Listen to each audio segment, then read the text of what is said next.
अच्छा चलें चलें जो आपको फायदा रहता है वो कर लेते हैं। अच्छा जी, बिस्मिल्लाहिर्रहमानिर्रहीम। हम कह रहे थे कि वेरिएबल दो टाइप के हैं, कंटिन्यूअस एंड डिसकंटिन्यूअस।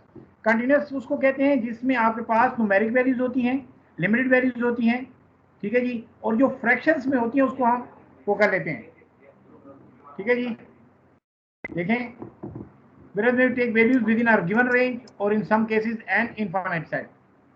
अब limited number of distinct values होती हैं which cannot be divided into fractions, ठीक है जी, वो डिसकंटिन्यूअस होती हैं। जिनकी फ्रैक्शन बन जाती हैं वो कंटिन्यूअस होती हैं। सिंपल सी बात है।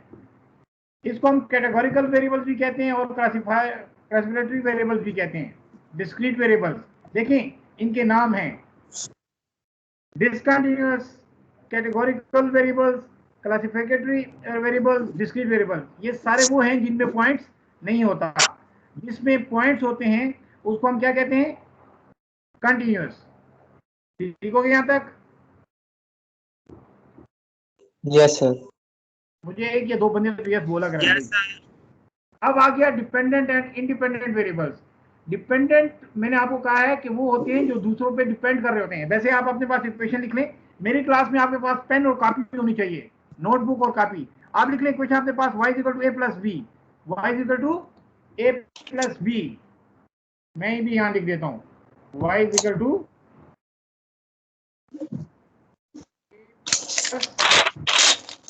अब आपको ये इक्वेशन नजर आ रही है y equal to a plus B? Yes sir. Yes sir. कितने वेरिएबल्स हैं इसमें? कितने वेरिएबल्स हैं? तीन वेरिएबल्स हैं, एक y, एक a एंड b और एक डिपेंडेंट।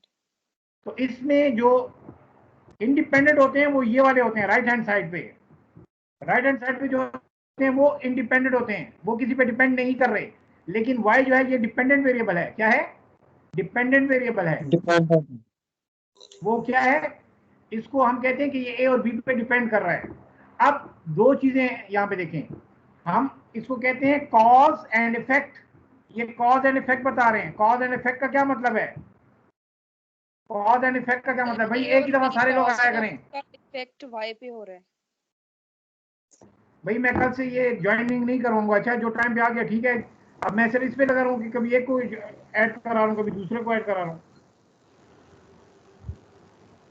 अच्छा, अब आप देख लें, तो एक होता है कॉज, एक होता है, अब ये आप जरा चेक करें,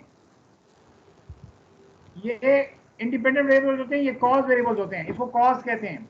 और इफेक्ट वेरिएबल ये होता है जो डिपेंडेंट होता है, इसको आउटकम वेरिएबल भी कहते हैं, इफेक्ट वेरिएबल कहते हैं और डिपेंडेंट वेरिएबल भी कहते हैं। इंडिपेंडेंट जो होते हैं ये कॉजेज वाले होते हैं। यहाँ तक क्लियर? यहाँ तक क्लियर? यस तो सर। ये सब चीजें, ये इतनी ज्यादा स्लाइड में लिखी हुई हैं, ये बता दूंगा कहाँ से लिखी हुई हैं ये, ठीक है। अच्छा, अब आप ये बात याद रखें कि जब आप रिसर्च कर रहे होते हैं तो वहां पर आपको देखना पड़ता है कि कौन सा वेरिएबल डिपेंडेंट है और कौन सा इंडिपेंडेंट है। फर्क ये हम रिसर्च कर रहे हैं और परफॉर्मेंस ऑफ अ स्टूडेंट मालूम कर रहे हैं। परफॉर्मेंस ऑफ अ स्टूडेंट, कि एक स्टूडेंट की परफॉर्मेंस जो है वो हम चेक कर रहे हैं, तो उसके लिए क्या क्या वेरिएबल्स हो सकते हैं? परफॉर्मेंस ऑफ द वेरिएबल जो आप कर रहे हैं तो उसके लिए क्या क्या हो सकते हैं? उसके रिजल्ट्स।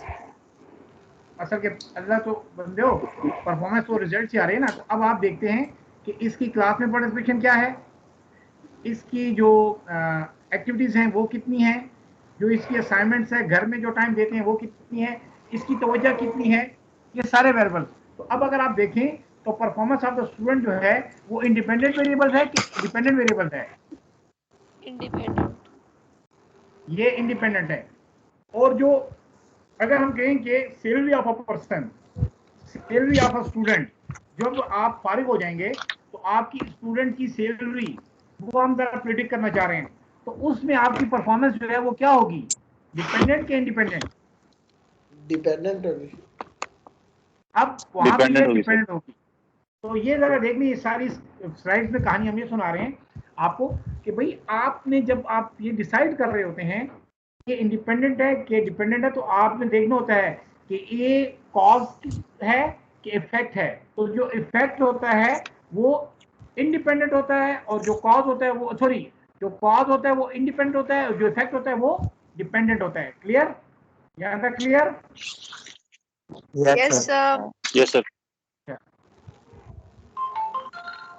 अच्छा, दूसरी बात क्या है, आप ये भी देखते हैं कि आपका हमेशा डिपेंडेंट वेरिएबल जो होता है वो डिपेंड कर रहा है डिपेंडेंट वेरिएबल, और जितनी उसकी डिपेंडेंट वेरिएबल्स में जितनी वेरिएंस आती जाएगी, चेंज आती जाएगी, तो उसके साथ साथ आपके जो वो होंगे डिपेंडेंट वेरिएबल उसमें भी चेंज आती जाएगी। तो सिंपल सी बात है आम की। अब यहाँ पे जरा ये देखें, ये क्या लिखा हुआ है?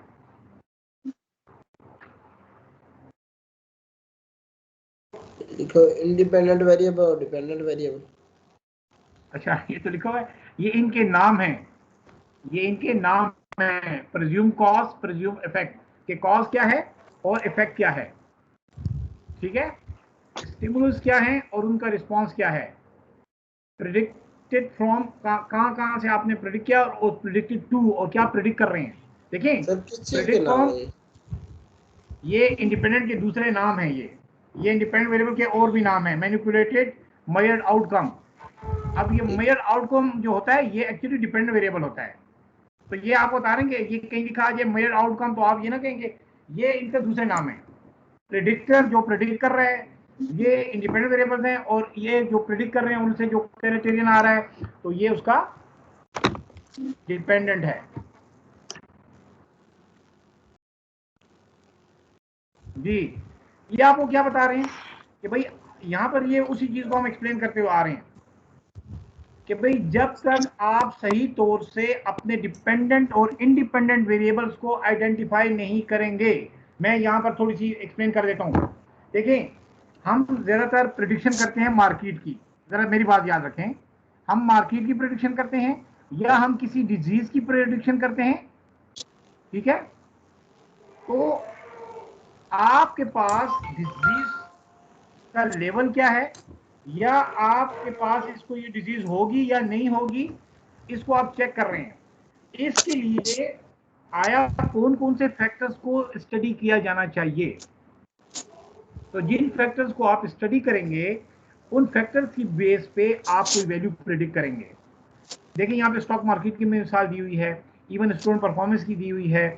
ठीक है, या हम किसी डिजीज को देखते हैं, तो आपने ये चीज कि कौन कौन से फैक्टर्स इंपॉर्टेंट हैं वो आपको लाजमी देखने चाहिए। अगर आप वो तमाम फैक्टर जो इंपॉर्टेंट होते हैं किसी चीज की प्रेडिक्शन के लिए आप अपने उस रिसर्च में इन्वॉल्व नहीं करते, तो वो रिसर्च सही नहीं होगी। इस पूरी स्लाइड में मैं जो बात आपको करना चाह रहा हूं उसको जरा फिर नोट कर लें। When you are doing some prediction, ठीक है जी, और आपने कोई, चाहे वो डिजीज हो, चाहे वो आपकी कोई स्टॉक मार्केट हो, चाहे स्टूडेंट की परफॉर्मेंस हो, या चाहे आप नेटवर्क की परफॉर्मेंस हो, जिस तरह से भी आप कोई रिसर्च कर रहे हैं, तो आपने ये देखना होता है पहले कि इसमें कौन कौन से फैक्टर्स इन्वॉल्व हैं, कौन से फैक्टर कितने ज़्यादा इम्पोर्टेंट हैं, और आपने उनको सबको शामिल करना होता है। अगर आप उनको शामिल नहीं करेंगे तो फिर आपकी रिसर्च सक्सेसफुल भी नहीं होगी और इफेक्टिव भी नहीं होगी। यहां तक आप समझिए।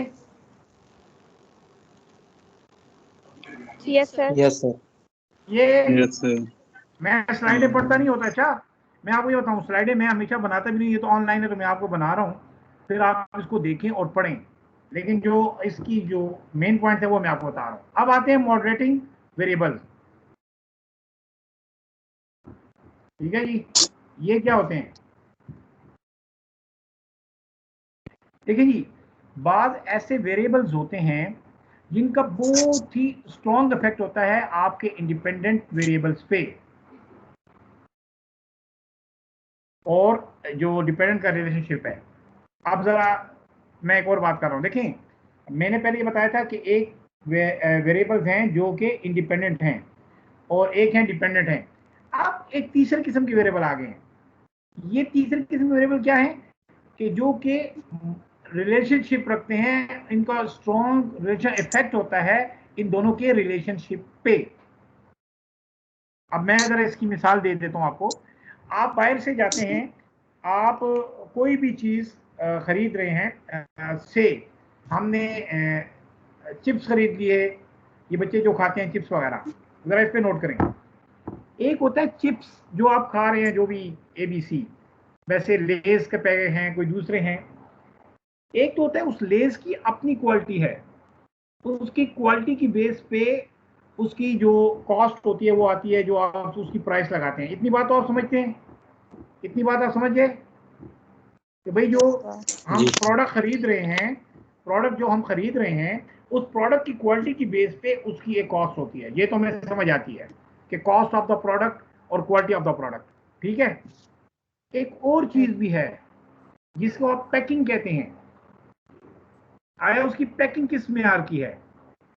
देखें, आपको एक चीज पैकिंग करके दी जाती है, अच्छे पैकेज में दी जाती है, तो उसकी अच्छी प्राइस ली जाती है आपसे। बात समझ आ रही है? Yes, मेरी sir. बात आपको समझ आ रही है? तो ये आप देख लें, Yes, sir. तो ये जो आपके पास रैपर की या पैकिंग की जो वो है, तो ये जो रैपर है, पैकिंग है, ये मॉडरेटिंग वेरिएबल कहलाता है। यहाँ पर आपको देखने इन्होंने एग्जांपल दी है, जो इनकी एग्जांपल है कि quality of library facilities and the performance of the students. आप देखते हैं कि जितनी ही हमारी क्वालिटी ऑफ द लाइब्रेरीज की फैसिलिटीज हैं वो अच्छी हैं, तो हमारे स्टूडेंट की परफॉर्मेंस भी अच्छी होगी। हालांकि स्टूडेंट की परफॉर्मेंस में और चीजें भी हैं, लेकिन ये अब आपके पास मॉडरेटिंग वेरिएबल आ गया। अभी इसके साथ एक और चीज है, interest and inclination. Interest and inclination, इसमें देख भाई, ये जरा हमने कहा कि क्वालिटी ऑफ लाइब्रेरी फैसिलिटीज और परफॉर्मेंस स्टूडेंट, ये तो है, लेकिन जब बच्चे को हम अच्छी फैसिलिटीज देते हैं, बच्चा वहां जाकर उतना इंटरेस्ट नहीं शो करता, उतनी इंक्लिनेशन नहीं शो करता, तो फिर तो उसकी परफॉर्मेंस अच्छी नहीं होगी। लिहाजा जरूरी नहीं है कि सिर्फ quality of the library facilities अच्छी हो तो बच्चों की परफॉर्मेंस अच्छी होंगी, बल्कि उसके लिए मॉडरेटिंग वेरिएबल जो हैं वो उसकी इंटरेस्ट और इंक्लिनेशन हैं। अब समझ आ गई? ये समझ आ गई? Yes sir. तो 3 किस्म के वेरिएबल्स होते हैं। जब आप रिसर्च कर रहे होंगे तो आपने डिपेंडेंट देखने हैं, इंडिपेंडेंट देखने हैं और मॉडरेटिंग देखने हैं।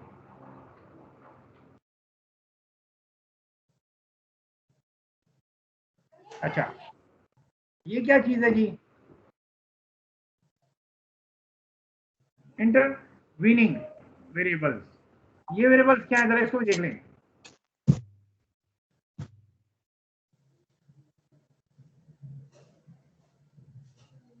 अच्छा, इंटरवीनिंग वेरिएबल्स वो होते हैं जो, अगर आप इस देखें इधर, पहले मैं इसकी डिफिनेशन बता दूं फिर इसका वो बताता हूं आपको।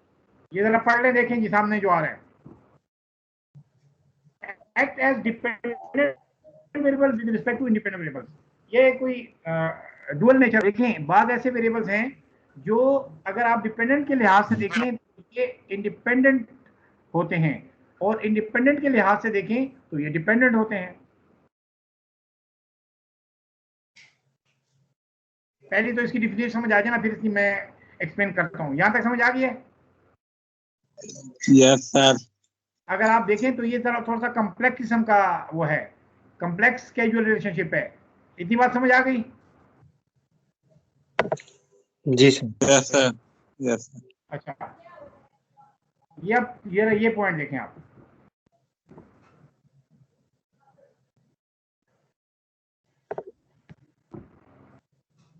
अच्छा, अब क्या चीज है?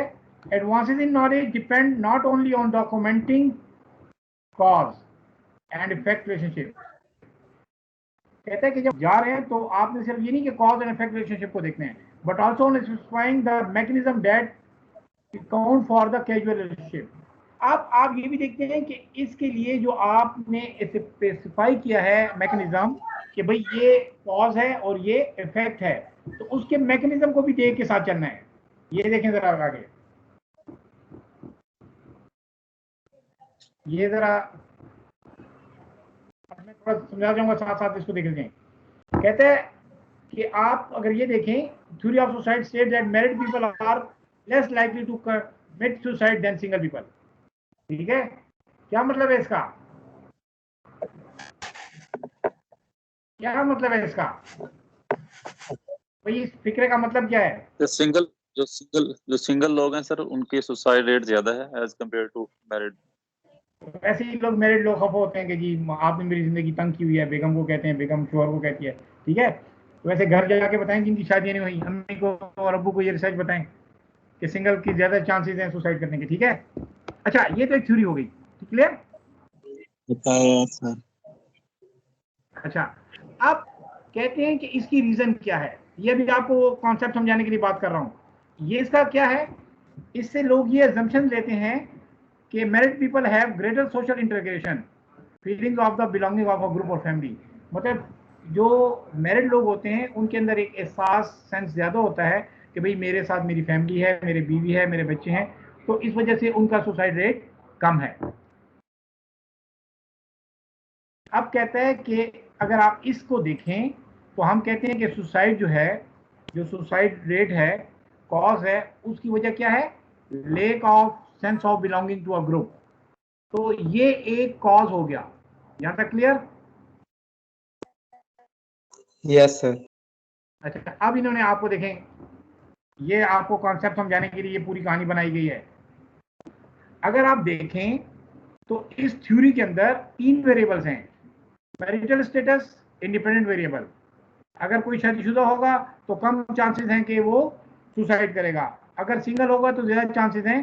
तो ये इंडिपेंडेंट है, cause the degree of social integration. अच्छा, सुसाइड रेट जो है वो डिपेंडेंट वेरिएबल है, सुसाइड जो है। लेकिन अगर आप देखें तो इसमें एक तीसरा वेरिएबल है, intervening variable, the degree of social integration. तो ये देख लें कि इसको हम कहते हैं इंटरवीनिंग वेरिएबल। अब आपको कंसेप्ट क्लियर हुआ?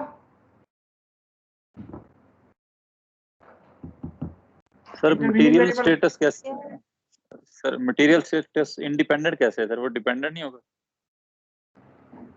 अच्छा जी, देखें जी, सिंपल सी बात करते हैं। हम ये देख रहे हैं कि कोई बंदा सुसाइड करेगा कि नहीं करेगा, या उसके कितने चांसेस हैं, प्रेडिक्ट कर रहे हैं। जो चांसेस या सुसाइड का रेट हम मालूम कर रहे हैं, प्रेडिक्ट कर रहे हैं, तो वो तो आप जो मालूम कर रहे होते हैं वो क्या होता है? वो क्या होता है? डिपेंडेंट। डिपेंडेंट वो होता तो है। आप मालूम कर रहे हैं किस, जी सर। और उस पे किस पे डिपेंड कर रहा है? वो मैरिटल स्टेटस पे है। मैरिटल स्टेटस का मतलब ये है कि अगर वो मैरिड है तो उसके कम चांसेस हैं, अगर सिंगल है तो ज्यादा चांसेस हैं। तो ये दो वेरिएबल तो हमें समझ आते हैं ना, डिपेंडेंट इंडिपेंडेंट, जी समझ आ गई? जी, जी सर आगे सर। अब इसमें एक तीसरा वेरिएबल आ सर गया है। सर जी जो जी, सर जो रीजंस हैं वही वेरिएबल होंगे डिपेंडेंट। मैं तो यही कह रहा हूँ ना, अभी तक तो हम सिर्फ एक बात कर रहे हैं कि जो मैरिड लोग होते हैं वो कम लाइकली टू कमिट सुसाइड होते हैं देन सिंगल। तो सिंपल हम कह रहे हैं कि देखिए, आप अपने लिए आसान कर दें, मैं ऐसा आसान देता हूँ। अगर कोई बंदा मैरिड है तो वो सुसाइड नहीं करेगा, और अगर सिंगल है तो वो करेगा, बस ये हम इस तरह कह रहे हैं। अब लाइकली का मतलब नहीं, अब हम ये अपने लिए आसान समझने के लिए, अब आपको कोई कहता है कि भाई ये मैरिड है, तो इसका क्या मतलब है? इसका क्या मतलब है? वो सुसाइड सुसाइड नहीं करेगा। करेगा। सुसाइड करेगा नहीं करेगा, और अगर सिंगल है तो करेगा, करेगा। बस। करेगा। अब हम देखिए, हमारे पास दो वेरिएबल्स हैं, एक है कि सुसाइड करेगा कि नहीं करेगा, वाई, और एक है कि इसका स्टेटस क्या है, एक्स। एक्स जो है वो इंडिपेंडेंट है, जो आपका स्टेटस है कि आप सिंगल हैं कि आपसे मुराद जो अंडर स्टडी हैं, सिंगल हैं कि मैरिड हैं, वो क्या होते हैं? वो इंडिपेंडेंट होते हैं, और जो सुसाइड रेट है। लेकिन इसके अंदर एक तीसरी चीज है, वो कहते हैं कि क्या रीजन है कि मैरिड नहीं करते। उन्होंने कहा कि भाई उनके अंदर एक सोशल इंटीग्रेशन होती है, डिग्री ऑफ सोशल इंटीग्रेशन। तो ये तीसरा वेरिएबल है जिसको हम इंटरवीनिंग वेरिएबल कहते हैं, ठीक है। Yes sir. Okay sir. अच्छा, मैं अब और इसको आसान कर देता हूँ, घबराए नहीं।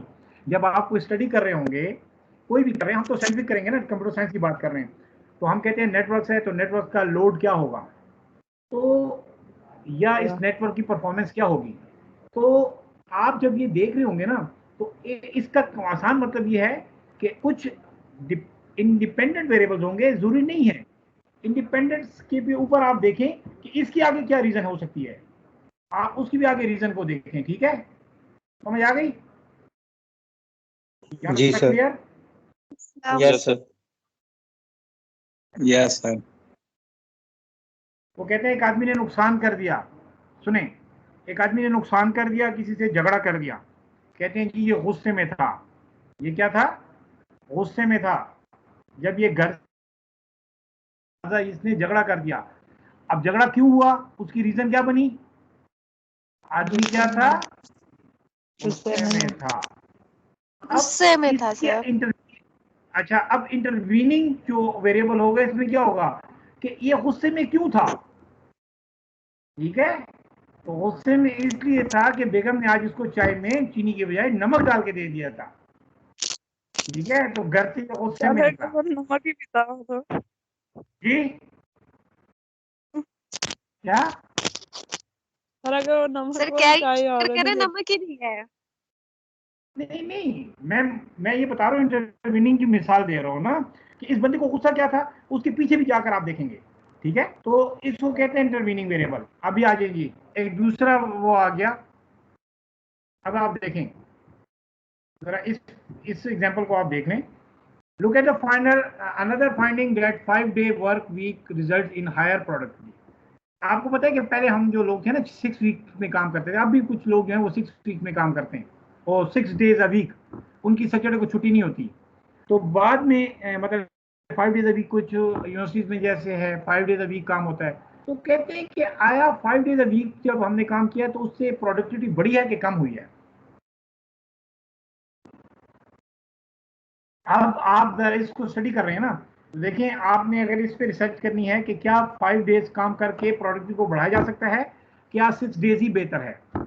तो कहते हैं आप इसमें ये देखें, what is the process of moving from the independent variables to the dependent variables, कि आपके इंडिपेंडेंट वेरिएबल्स क्या हैं और उससे आप कैसे कैलकुलेट करते हैं डिपेंडेंट वेरिएबल्स।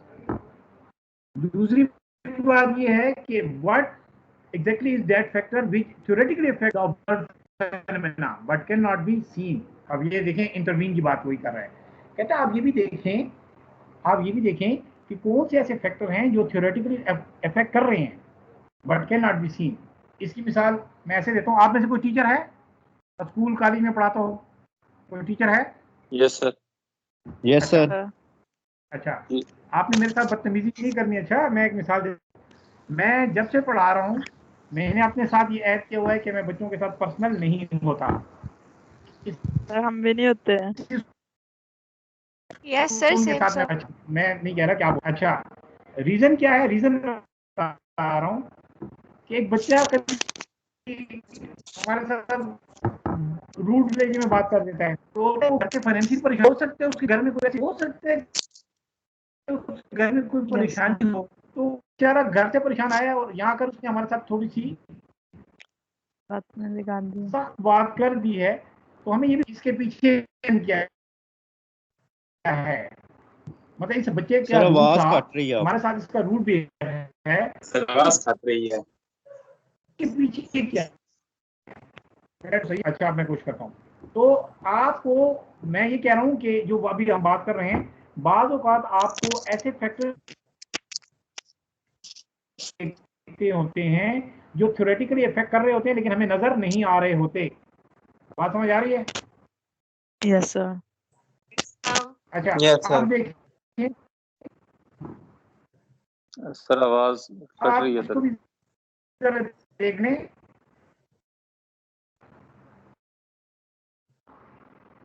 बेटा ये अभी क्लियर हो जाएगी।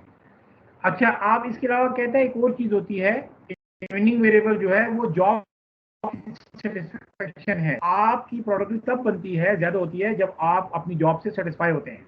जब आप अपनी जॉब से सेटिस्फाई होंगे तो आपकी प्रोडक्टिविटी बढ़ेगी। तो आप ये भी तो देखें कि एक बंदा आप कहते हैं कि जी काम कर रहा है 8 घंटे कर रहा है लेकिन प्रोडक्टिविटी नहीं आ रही, तो क्यों नहीं आ रही?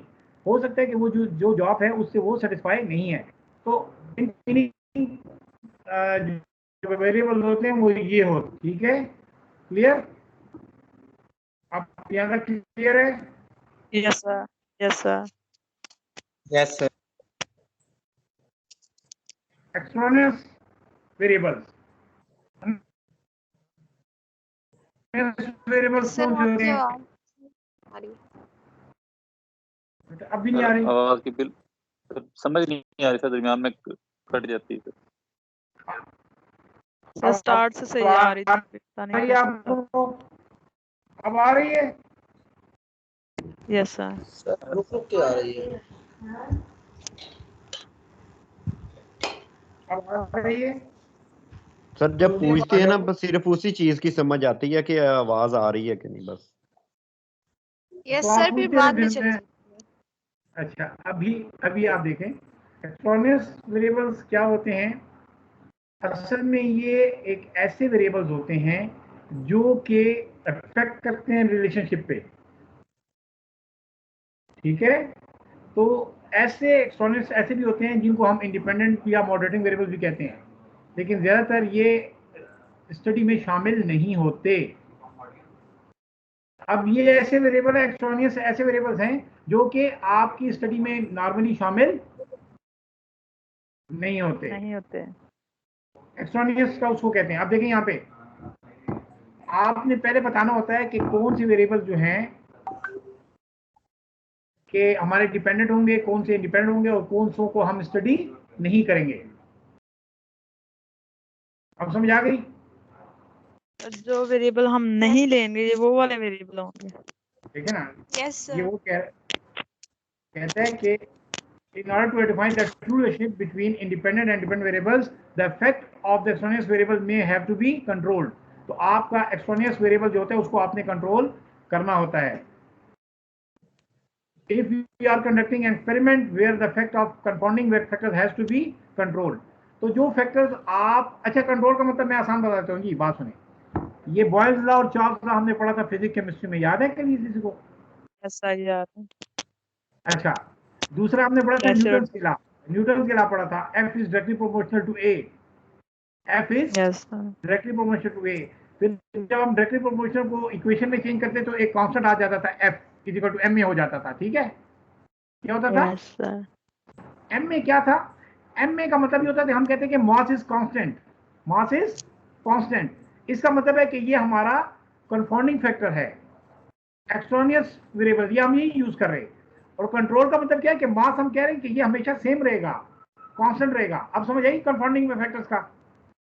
एक्सट्रानियस फैक्टर्स एक रिलेशनशिप के अंदर ऐसा फैक्टर जिसको आप स्टडी में शामिल नहीं करते या उसको कंट्रोल में रखते हैं, ठीक है। क्लियर? सही। यस सर, आप समझ आ गए। फिर आ जाएगा इंशाल्लाह। थोड़ा सा आप इसको जब पढ़ेंगे ना तो आपको और भी समझ आएगी। अब आता है रिलेशनशिप अमंग वेरिएबल्स।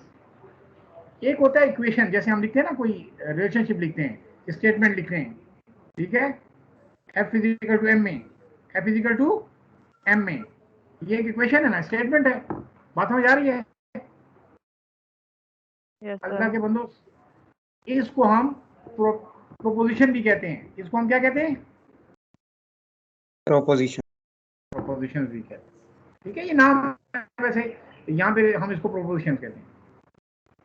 अब इट में कंटेन वन और मोर वेरिएबल, इसमें एक वेरिएबल भी हो सकता है और एक से ज्यादा भी हो सकते हैं, ज्यादा भी। ठीक है जी। अगर प्रपोजिशन में एक वेरिएबल है तो उसको यूनिवेरिएट प्रोपोजिशन कहते हैं, अगर दो हैं तो बाईवेरिएट कहते हैं, अगर ज्यादा हैं तो उसको मल्टीवेरिएट कहते हैं। क्लियर? ये समझ आ गई? सही। यस। तो इसका मतलब है कि Yes. आपके पास जब वेरिएबल्स आएंगे तो आपने एक स्टेटमेंट, एक इक्वेशन या एक प्रोपोजिशन बनानी होगी। क्या बनानी होगी? प्रोपोजिशन। ठीक प्रपोजिशन है। बनानी होगी। अच्छा, अब यहाँ पे देखें, सर ये बाई वेरिएट जो है इसकी एक कोई एग्जांपल दे देना। मुझसे सवाल क्यों पूछें जो मुझे नहीं आते, वो आप मुझसे पूछें। y इक्वल टू x, कितने वेरिएबल हैं इसमें? 2 कितने? y और दो। x। वो सब। तो दो होंगे तो बाई वेरिएट होगा, तीन होंगे तो मल्टी वेरिएट होगा, बस इतनी सी बात है, ठीक है। तो सर जो बाई है यूनी है sir. y equal to 3, y equal to 3 constant, yes sir. ठीक है ना। वही जी। प्रोपोजिशन कोई नई चीज नहीं है, वही इक्वेशन होती है, वही स्टेटमेंट होती है, अल्लाह की पसंद हो। अच्छा, अब कहता है कि जब आप फॉर्मुलेशन ऑफ प्रोपोजिशन, अगर आप कोई प्रोपोजिशन बना रहे हैं तो आपको एक आर्गुमेंट बनाना होता है, एक रिलेशनशिप बनाना होता है। अब इसने एग्जांपल दी है, जरा ये आप लोगों के लिए बड़ी अच्छी एग्जांपल है। Age and education are two variables that could lead to a proposition. कहते हैं एज क्या है, एज एट मैरिज, इसका क्या मतलब है कि शादी के वक्त इसकी उम्र कितनी, ठीक है। और दूसरी क्या है, एजुकेशन, ठीक है। कहते हैं the higher the education the higher age at marriage. एक बंदा कहता है मैंने पहले पीएचडी करनी है, वो बेचारा पीएचडी करता रहता है, ठीक है, पीएचडी के बाद उसकी शादी होती है। एक बंदा कहता है कि जी मैंने सिर्फ बीएस करना है और बीएस के बाद उसकी शादी होती है, तो किसकी एज ज्यादा होगी, शादी के बाद किसकी एज ज्यादा? यस जी पीएचडी वाले की सर। तो यही वो बता रहा है कि अगर आप सर बीएससी वाले बीएस वालों की कैसे होगी, वो कहीं बीएस के बाद बाद में शादी कर पीएचडी करते हैं ना सर। नहीं बेटा, सवाल को समझिए। हम ये कह रहे हैं कि हम ये मालूम करना चाह रहे हैं कि इसकी एज शादी के वक्त क्या होगी, लेकिन वो डिपेंड करती है आपके एजुकेशन के, भाई आपने एजुकेशन कितनी की है, तो उसके लिहाज से हम कहते हैं कि ये डिपेंडेंट है उस पर। तो अब अगर किसी ने बीएस के बाद किया है तो बीएस नॉर्मली 22 साल की उम्र में हो जाता है, पीएचडी नॉर्मल 28 साल की उम्र में हो जाता है, ठीक है। तो अब अगर आप कर रहे हैं तो ये इन दोनों के दरमियान एक वो बन जाएगा, ठीक है जी। Yes sir. Logic reach this conclusion. कहते हैं आप कैसे कह सकते हैं कि इसकी एज ज्यादा होगी। कहते हैं आपके पास जो आप मतलब जो रिलेशनशिप बना, कहते हैं उसकी कोई लॉजिक होनी चाहिए। हो सकता है वो बीएस जो करता है उस बेचारे को बाद में सेट होने में नौकरी अच्छी नहीं मिलती, सेट होने में अपने लिए कुछ बनाने में 10 साल लग जाए, तो 22 साल की एज में वो था और 10 साल उसको मजीद लग गए, तो 32 के बाद उसकी मंगनी कराई गई और 35 पे उसकी शादी हुई। फर्ज कीजिए जो पीएचडी था उसने 28 में पीएचडी की, जॉब मिली 2 साल के अंदर, उसने अपनी सारी सेटिंग कर ली, उसकी जॉब अच्छी थी, उसकी पैसे भी अच्छी थी, और वो 30 में उसकी शादी चट मंगनी पट ब्याह हो गया। तो सर यही तो मैंने कहा था ना सर। अच्छा बेटा मैं तो नहीं कह रहा आप पीएचडी करें, मैंने तो नहीं कहा कि आप ना करें, ठीक है जी मेरे कोई, वैसे मैं जो हूँ मैं इस चीज ख्याल का हामी हूँ कि शादी जल्दी होनी चाहिए। अच्छा तो वो एक अलग बात है, लेकिन वो कह रहे हैं कि आप जो भी रिलेशनशिप बना रहे हैं ना आर्गुमेंट्स, उसकी कोई लॉजिक होनी चाहिए। ऐसा नहीं है कि बस वैसे ही आप कह रहे हैं, जैसे मैंने कह दिया और आपने कहा नहीं, फिर हम लॉजिक पे आए हैं, तो आपको ये चीज होनी चाहिए, ठीक है। जी सर। यस अब सर। यहाँ पर एक नई बात आ गई, जरा ये पॉइंट देखें। अब कहते हैं अब आपका ऑब्जर्वर रियलिटी को भी देखना चाहिए रिलेशनशिप में, फिर उस प्रोपोजिशन को टेस्ट करना चाहिए, फिर उस टेस्टेबल प्रोपोजिशन को हम हाइपोथेसिस कहते हैं। अभी मैं आपको बताता हूँ हाइपोथेसिस क्या होता है। हाइपोथेसिस असल में एक स्टेटमेंट होती है, एक इक्वेशन होती है, ठीक है, एक प्रोपोजिशन होती है। Clear? Yes sir. Yes sir. अच्छा Yes, sir. दूसरे नंबर पे कैसी प्रोपोजिशन को कहते हैं, जो टेस्टेबल हो, जो क्या हो, टेस्टेबल हो। टेस्टेबल फर्ज कर लें जो फर्ज क्यों होते हैं ना, ये इसको कहते हैं एजुकेटेड गैस। हाइपोथेसिस कहते हैं एजुकेटेड गैस। फर्ज की हम ये कह रहे हैं, मैंने क्या शायद पहले भी मिसाल दी थी कि हम अपने कैफे में ये चेक करते हैं कि रिफा के जो कैफे हैं यहाँ से चॉकलेट्स फीमेल्स ज्यादा खरीदती हैं कि मेल्स खरीदती हैं, ये हम चेक करना जा रहे हैं। लेकिन हम अपना एक हाइपोथेसिस बना लेंगे कि फीमेल जो हैं वो ज्यादा खरीदती हैं, ठीक है। तो फिर इसको टेस्ट करेंगे, फिर जाकर इसको टेस्ट करेंगे, ठीक है। यहाँ तक तो हाइपोथेसिस और ये आपको समझ आ गई proposition? Yes, Yes, sir. Yes sir. अब आ गया हाइपोथेसिस टेस्टिंग क्या होती है और कैरेक्टरिस्टिक क्या होते हैं। हमने देख लिया कि प्रोपोजिशन स्टेटमेंट्स होती हैं, ठीक है, जो ट्रू भी हो सकती हैं और फॉल्स भी हो सकती हैं। क्लियर? जैसे मैंने भी मिसाल दी कि फीमेल ज्यादा चॉकलेट खरीदती हैं, तो ये तो हमारा एक हाइपोथेसिस है। हम जाकर उसको चेक करेंगे, वहां पर एक वीक हम जो है ना वो डाटा कलेक्ट करेंगे, उसको देखेंगे कि क्या फीमेल ज्यादा खरीदती हैं कि मेल ज्यादा खरीदती हैं। तो ये हो सकता है ये स्टेटमेंट ठीक हो कि फीमेल ज्यादा खरीदती हैं, या हो सकता है ये स्टेटमेंट गलत हो, तो ये ट्रू भी हो सकता है और फॉल्स भी हो सकता है, ठीक है। Yes yes sir. अच्छा, दूसरी बात फिर हम कहते हैं एक वो प्रोपोजिशन जिसको आप टेस्ट कर सकें, वेरीफाई कर सकें, उस प्रोपोजिशन को हम हाइपोथेसिस कहते हैं। ठीक है? जी सर। अच्छा, दूसरी बात, एक हाइपोथेसिस ऑफ वेरिएबल, ये जरा देखें, hypothesis is a verifiable counter part of a preposition. इसका मतलब क्या है कि दोनों तरफ से हम उसको चेक कर सकते हैं, यस और नो, ट्रू एंड फॉल्स। ठीक हो गया? स्लाइड नंबर 14 जी ही सर। नजर आ रही है मुझे। जी, मेरे पास 16 है बेटा, ये आपको नजर नहीं आ रही? सर 16 ही है हमारे आप पास। आप नहीं आ रही है सर। अच्छा अच्छा, अगर आप कहें कि हाइपोथेसिस है क्या, तो हाइपोथेसिस जो होता है वो लॉजिकली कंजक्टेड रिलेशनशिप बिटवीन टू और मोर variables expressed in the form of testable statement. एक टेस्टेबल स्टेटमेंट होती है। देखें, पहली बात याद रखें, हाइपोथेसिस क्या है, कोई आपसे पूछे, आप कहेंगे एक स्टेटमेंट या प्रोपोजिशन होती है। समझ आ गई? Yes sir. अच्छा, Yes, लेकिन sir. उसके अंदर ये स्टेटमेंट क्या होती है, ये टेस्टेबल होनी चाहिए। ऐसी स्टेटमेंट हो कि जिसको हम टेस्ट ही ना कर सकें, टेस्टेबल स्टेटमेंट हो। दूसरी बात क्या है, ये स्टेटमेंट जो होती है ये एक relationship, logical relationship between two और मोर बता रही होती है। अच्छा, अब एक और चीज जो हमने पहले कहा था कि आप जो भी रिलेशनशिप बना रहे हैं इसका, वो ऐसे नहीं होता, उसकी कोई लॉजिकल आर्गुमेंटेशन भी होनी चाहिए। ठीक है? लॉजिकल आर्गुमेंटेशन भी होनी चाहिए। इसका क्या मतलब है? हमने कहा कि फीमेल ज्यादा चॉकलेट खरीदती हैं, तो कैसे आप ये कहते हैं कि फीमेल ज्यादा चॉकलेट खरीदती हैं?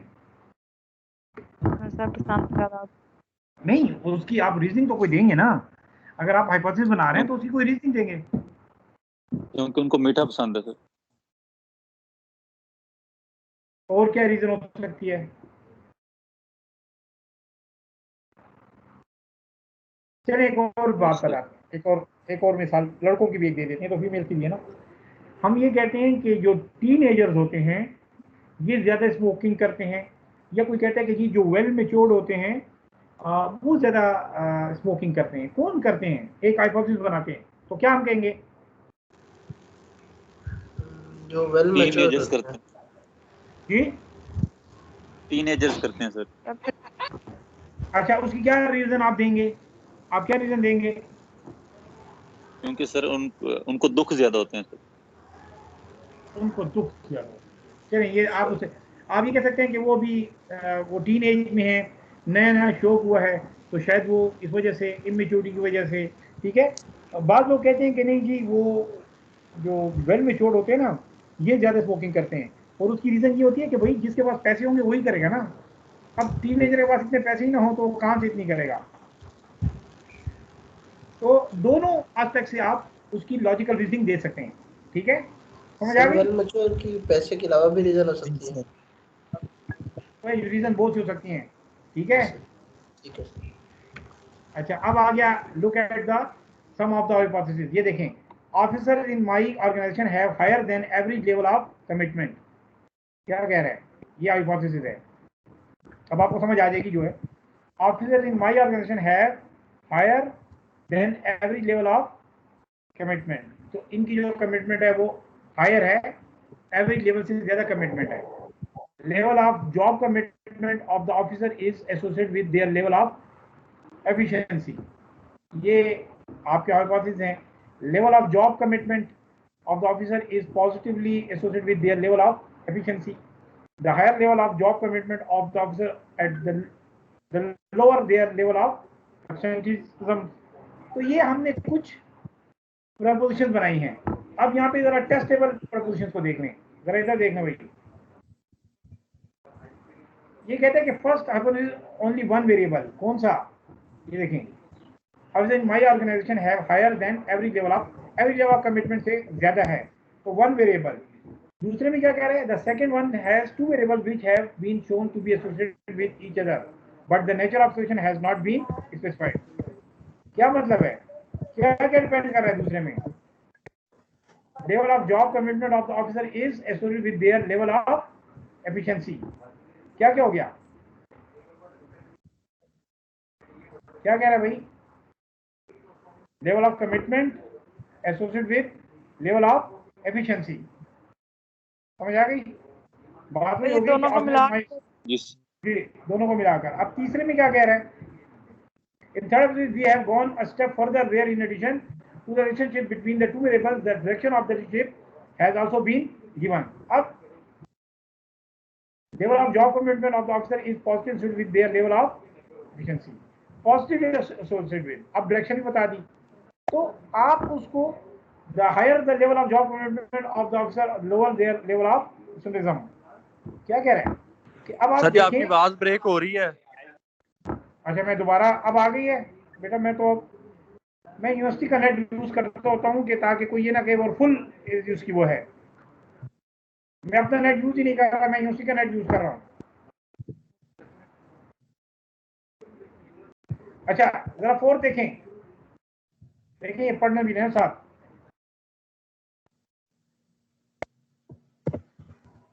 कोई पढ़ दे मुझे जरा, ये जरा पढ़ दे मुझे कोई। In the fourth hypothesis, level of efficiency has been replaced with the level of assessment, sir. Absenteeism. The direction of relationship between the two variables has been specified, which is negative. ठीक है।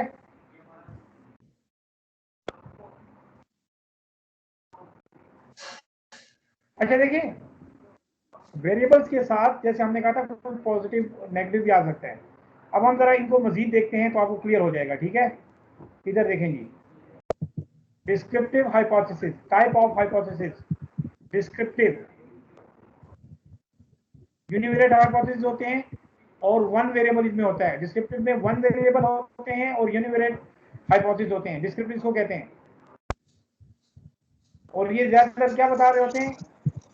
Typically state the existence, ये होगा या नहीं होगा, उसका size, form और distribution of some variable. जैसे आपका पहला हाइपोथेसिस था, पहले में क्या था? Officers in my organization have higher than average level of commitment. इसको हम डिस्क्रिप्टिव कहते हैं। लेवल ऑफ वो बता रहा है कि कमिटमेंट क्या है। ये डिस्क्रिप्टिव हाइपोथेसिस हो गया। अच्छा, इसके लिए हम ज्यादातर क्वेश्चन इस्तेमाल करते हैं। ये भी जरा एक मैं और आपको बता दूं, एक होता है हाइपोथेसिस, एक होता है रिसर्च क्वेश्चन। यहाँ जाके इनके दोनों का फर्क है। कहते हैं नॉर्मली जो डिस्क्रिप्टिव हाइपोथेसिस होते हैं ना, उनको हम एज क्वेश्चन, रिसर्च क्वेश्चंस पे वो करते हैं। जैसे देखें, what is the level of commitment of the officer in your organization. Just आप लेवल बता दें कि क्या लेवल है, हायर लेवल है, लो लेवल है। तो आप हाइपोथेसिस को जो सिंगल वेरिएबल होता है उसको हम रिसर्च क्वेश्चन की शक्ल में भी लिख सकते हैं। ये स्लाइड किसी को क्लियर है? जल्दी से बताएं। एक दफा फिर बता दें। देखें, जो यूनिवेरिएट हाइपोथेसिस होता है ना, उसको हम डिस्क्रिप्टिव वेरिएबल भी कहते हैं। ठीक, इतनी बात समझ आ गई? ये कब यूज करते हैं? ये जब आपने किसी चीज की एग्जिस्टेंस बतानी हो, उसका साइज बताना हो, उसकी फॉर्म बतानी हो, या तो भी ये इसको यूज करते हैं। ठीक है, क्लियर? सिंगल वेरिएबल जो भी बताना। सिंगल, अब तो सिंगल हो गया ना। दूसरी बात ये, दूसरा पॉइंट ये बता रहा है कि जब आपको किसी चीज की एग्जिस्टेंस बतानी है, उसका साइज, उसकी फॉर्म, तो फिर आप डिस्क्रिप्टिव हाइपोथेसिस यूज करते हैं। ठीक है, इसने ये अब इसने बात कर दी। और तीसरी बात जो इसमें यह है कि आप नॉर्मली जो डिस्क्रिप्टिव वेरिएबल होता है उसको in the form of research question लिखते हैं। In the form of research question लिखते हैं। ठीक है, ठीक। यस सर, आगे समझ। मैं इसके स्लाइडों को पढ़ता नहीं होता, मैं इसमें से आप काम की बातें निकालता हूँ। ठीक है, बात टीचर जो होते हैं ना, वो स्लाइड्स को पढ़ के उर्दू में बता रहे होते हैं। मैं उर्दू में ही पढ़ रहा होता, मैं ये चीज आपको उसमें की पॉइंट बता रहा हूँ। पढ़े बाद में बात चीज जरूरी होती है, वो घर में पढ़े। फिर इसको रिलेशनल हाइपोथेसिस, रिलेशनल हाइपोथेसिस होते हैं जिसमें दो वेरिएबल्स होते हैं। रिलेशनल हाइपोथेसिस वो होते हैं जिसमें दो होते हैं, एक कॉज एक इफेक्ट, एक कॉज एक इफेक्ट। अच्छा, जैसे कुछ भी नॉन डायरेक्शनल एंड डायरेक्शनल, यानी पॉजिटिव भी हो सकता है, नेगेटिव भी हो सकता है। कैजुअल और सिंपली कोरिलेशनल। ठीक है, देखें, पहली बात है कि ये दो वेरिएबल्स वाले हों जब, तो उसको रिलेशनल वेरिएबल कहते हैं। एक कॉज हो सकता है, एक उसका इफेक्ट हो सकता है। ये पॉजिटिव और नेगेटिव भी हो सकता है। क्लियर? डायरेक्शनल, नॉन डायरेक्शनल, ये सारी चीजें मैं क्लियर करता हूँ आपको। अब आप देखिए, while stating the relationship between the two variables, if the terms of positive, negative, more than or less than are used, then such hypotheses are directional because the direction of the relationship between the variables, positive, negative, has been indicated. Direction क्या होती है? आप कहते हैं less than, negative, और less then है, more than है, तो ये पॉजिटिव और नेगेटिव को शो कर रहे हैं। क्या कर रहे हैं?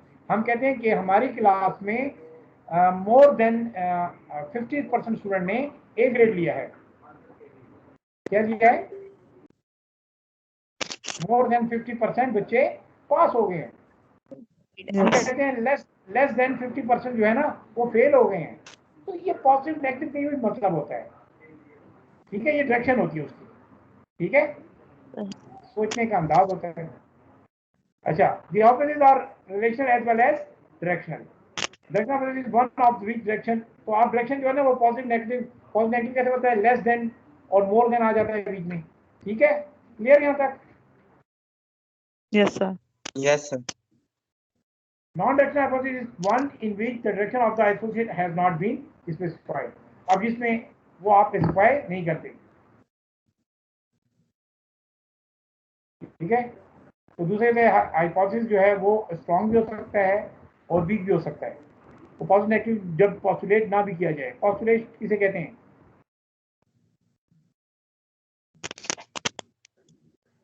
सर क्या पूछा आपने? देखिए, मैं अब आपको ये स्लाइड जो है ना रिलेशन हाइपोथेसिस, ये जरा एक्सप्लेन कर दूं। इसमें पहली बात ये है कि ये आपको रिलेशन हाइपोथेसिस जो रिलेशनशिप बता रहा होता है, ये इसमें दो वेरिएबल्स होते हैं। ये डायरेक्शनल भी हो सकते हैं और नॉन डायरेक्शनल भी हो सकते हैं, पॉजिटिव भी हो सकते हैं और नेगेटिव भी हो सकते हैं। ठीक है यहाँ तक? ठीक है यहाँ तक? Yes sir. बस इतनी सी बात है। और यस सर। अब मोर देन लेस देन उसकी डायरेक्शन शो कर रहे हैं, पॉजिटिव नेगेटिव शो कर रहे हैं। कोरिलेशनल हाइपोथेसिस, ये अब मुकम्मल तौर पे कोरिलेशन का मतलब एक दूसरे के ऊपर रिलाई कर रहे होते हैं। जी, कोरिलेशन का मतलब ये होता है कि इसमें एक चीज होती है, ये मोर देन टू तो हो सकते हैं, टू हो सकते हैं, लेकिन इसमें ये नहीं पता चलता कि कौन को कॉज को वाला कौन सा, इफेक्ट वाला कौन सा है। बात समझ आ रही है? Yes sir. पहला जो था ना, इससे पहले जो हमने आपको बताया, तो वो क्या था? रिलेशनल। रिलेशनल था। अब इसमें ये जो होता है कोरिलेशनल, कहता है कि the variable occur together in some specific manner without implying that one caused the other. दो एक इक्वेशन में हो सकते हैं, लेकिन वो ये नहीं पता चलता कि कौन किस पे इफेक्ट कर रहा है। क्लियर? बात समझ Yes, आ sir. रही है भाई? Yes, simple. Yes, sir. More than one होंगे, फिर कैसे? लेकिन ये सर एक सारी रियल चीजें लाइफ याद- एग्जांपल ये लिखा हुआ एग्जांपल दे रहा हूँ, कि बंदो पहले डिफिनेशन तो समझ जाओ ना। ठीक है, मैं अगर एग्जांपल ना दूं तो फिर आप मुझे बताएं ना। अभी ये देखें, कहते हैं level of job commitment of the officer is positive associated with their level of efficiency. कहता है ये कि जो लेवल ऑफ जॉब कमिटमेंट है positively associated with their level of efficiency. Here we do not make any claim that one variable causes the other to change. कहता है ये हमने ये नहीं कहा कि एक की वजह दूसरा चेंज होगा। That will be possible only if we have control on all other factors that could influence our dependent variable. तो कहते हैं अब इसमें अगर के कह रहा है level of job commitment of officer positively associated with, associate है, डिपेंडेंट नहीं है, मुकम्मल डिपेंडेंट नहीं है, तो नहीं। इसको हम क्या कहते हैं? तो जब इसमें ये कोरिलेशनल आ गया आपके पास, कौन सा आ गया? Correlational. Explanatory, casual hypothesis, casual. अब इसमें क्या होता है? चेंज अगर एक में आए तो दूसरे में भी चेंज आएगी, तो this is called dependent and independent. ठीक है, Yes, sir. Yes, ये sir. वो द रिसर्च में have to identify the other possible causes control there, तो आपने बताना होता है। तो दिस में possible in experimental design of research. Experimental design में आप इसको देख लेते हैं कि कैसे करना है। ये क्या है जी? सर इनकी कोई एक एक रियल एग्जांपल भी दे देना रियल लाइफ में। ये तो सबसे आसान है इसमें तो यार, अल्लाह के बंदो, कैजुअल जो है ना वो सबसे आसान है। जो भी तक हम देते आए हैं डिपेंडेंट इंडिपेंडेंट, यही तो वो हैं। नेटवर्क की ट्रैफिक जो है ना, आप नेटवर्क पे के मालूम कर रहे हैं, परफॉर्मेंस कर रहे हैं, तो जितने ज्यादा नोड सिग्नल भेज रहे होंगे उतना ही आपका जो मैसेज है वो देर से पहुंचेगा, जल्दी पहुंचेगा, डिले आएगा। डिले देर आएगा। से डिले पहुंचे। आएगा। तो एफिशिएंसी जो है वो नंबर ऑफ नोड्स और सिग्नल्स कितने जा रहे हैं, पैकेट्स कितने बड़े साइज के जा रहे हैं, कितनी ज्यादा जा रहे हैं, तो दीज आर कैजुअल। ठीक है। Yes sir. अच्छा ये हाई लिखा हुआ है, अच्छा ये हाई हाई, ये हाई नहीं है, देखिए हाई है, अच्छा ये गलत लिखा गया है, this is high. High motivation causes high efficiency, high motivation leads to high efficiency, high motivation is related to high efficiency, high motivation influences. देखें ये जस्ट उनको बता रहा है, जो पीछे हमने डिफरेंट हाइपोथेसिस हमने पढ़े ना, तो इसको हम डिफरेंटली इसको लिख सकते हैं। ये हाई नहीं है, हाई है, अच्छा बात समझ आ रही है, दिस इज हाई। सर कोई एक करेक्ट कर देना फिर। हाँ जी यार बता रहा हूँ तो नोट कर लो ना, ऐसी कौन सी बड़ी बात है। ठीक है,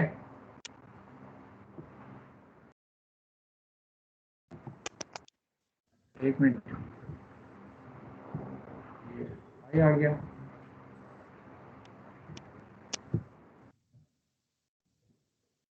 ठीक है,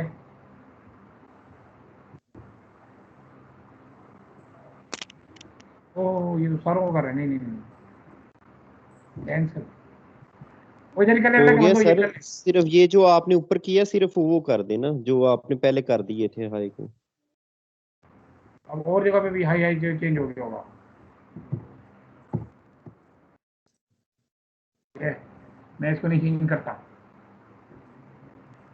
ठीक है सर हम कर लेंगे जब अच्छा देंगे अब इसको। बेटा एक नया कॉन्सेप्ट है नल हाइपोथेसिस का। बेटा ये देख लें, नल हाइपोथेसिस क्या होता है। हाइपोथेसिस तो हमें समझ आ गया, अब ये नल हाइपोथेसिस क्या होता है। Use for testing the hypothesis formulated by the researcher. अब इस पे जरा गौर करें, पहली लाइन पे आपको ये समझ आ गया,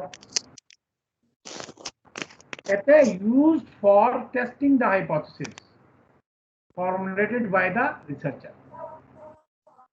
आपने एक हाइपोथेसिस बना लिया है, जो हाइपोथेसिस आप बना लेंगे उसको टेस्ट करने के लिए आपके पास क्या होना चाहिए,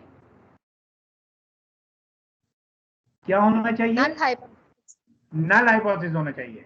देखिए इतनी सी बात है, आपके पास जो आपने फॉर्मुलेट कर लिया है हाइपोथेसिस, उसको टेस्ट करने के लिए आपके पास क्या होना चाहिए,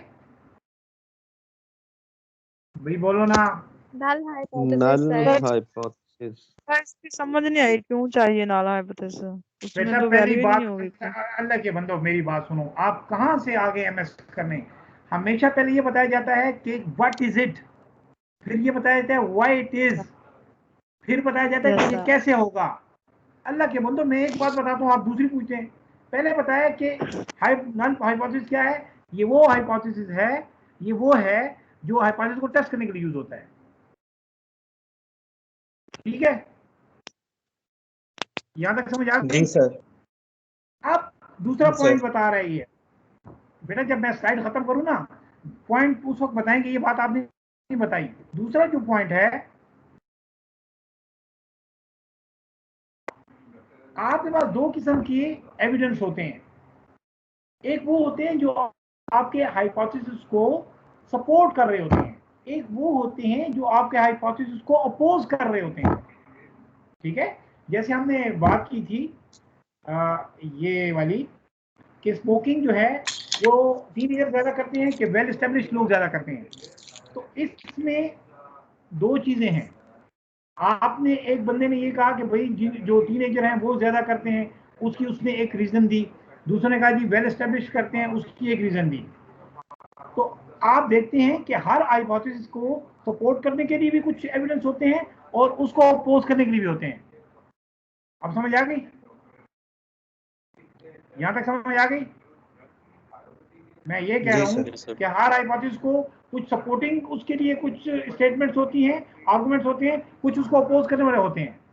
ठीक, यस सर। या सर आ गई समझ। अच्छा। मैं कुछ समझा नहीं रहा, सिर्फ बता रहा हूँ, इसको आप एक्सेप्ट करें। यहाँ एक तीसरी बात बताई जा रही है कि जो नेगेटिव एविडेंस होते हैं ये ज्यादा इंपॉर्टेंट होते हैं as compare to positive one. क्या होते हैं? इम्पोर्टेंट होता है। नेगेटिव एविडेंस में वो ज्यादा इंपॉर्टेंट होते हैं एज अच्छा, कंपेयर क्यों टू होते हैं? क्यों होते हैं भाई? उसकी वजह से तो हमारा जो हाइपोथेसिस बना होता है, हमें पता चलता है कि भाई इसके अंदर ये बात भी सोचनी जानी चाहिए, ये इफेक्ट भी हो सकता है। जो सपोर्टिंग है वो तो हमने जब हम बना रहे होते हैं उस वक्त हमें पता होता है, लेकिन जो नेगेटिव होते हैं वो तो हमें फिर जब टेस्ट कर रहे होते हैं तो उस वक्त नेगेटिव पे भी सोचना होता है। बनाते हुए शायद हम सारे नेगेटिव नहीं कर रहे होते। अब यहाँ पर एक और बात होती है, अगर हाइपोथेसिस बनाते हुए आपने ज्यादातर पॉजिटिव सोचा होता है, अगर वो बना लिया है तो फिर उसको टेस्ट करने की क्या जरूरत है?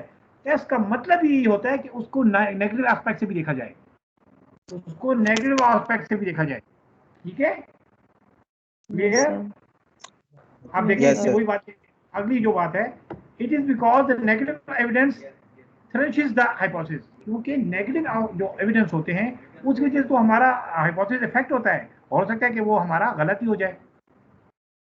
It shows that predictions made by the hypothesis are wrong. तो हमने हाइपोथेसिस के वक्त प्रिडिक्ट किया था वो रॉन्ग है।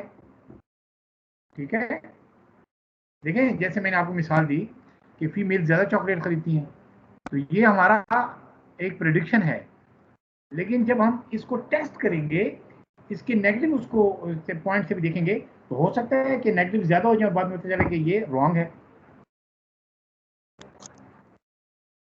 अच्छा, अब क्या मतलब है? Yes sir.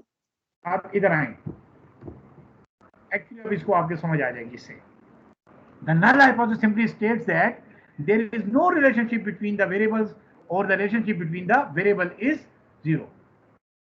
जब आप हाइपोथेसिस बना रहे होते हैं तो आपने एक स्टेटमेंट, एक प्रोपोजिशन बनानी होती है जिसमें आप ये बता रहे होते हैं कि इन जो वेरिएबल्स हैं इनके दरमियान एक रिलेशनशिप है, और जब आप नेगेटिव उस पे एविडेंस ले रहे होते हैं तो उसका मतलब ये होता है कि इनका आपस में कोई रिलेशनशिप नहीं है।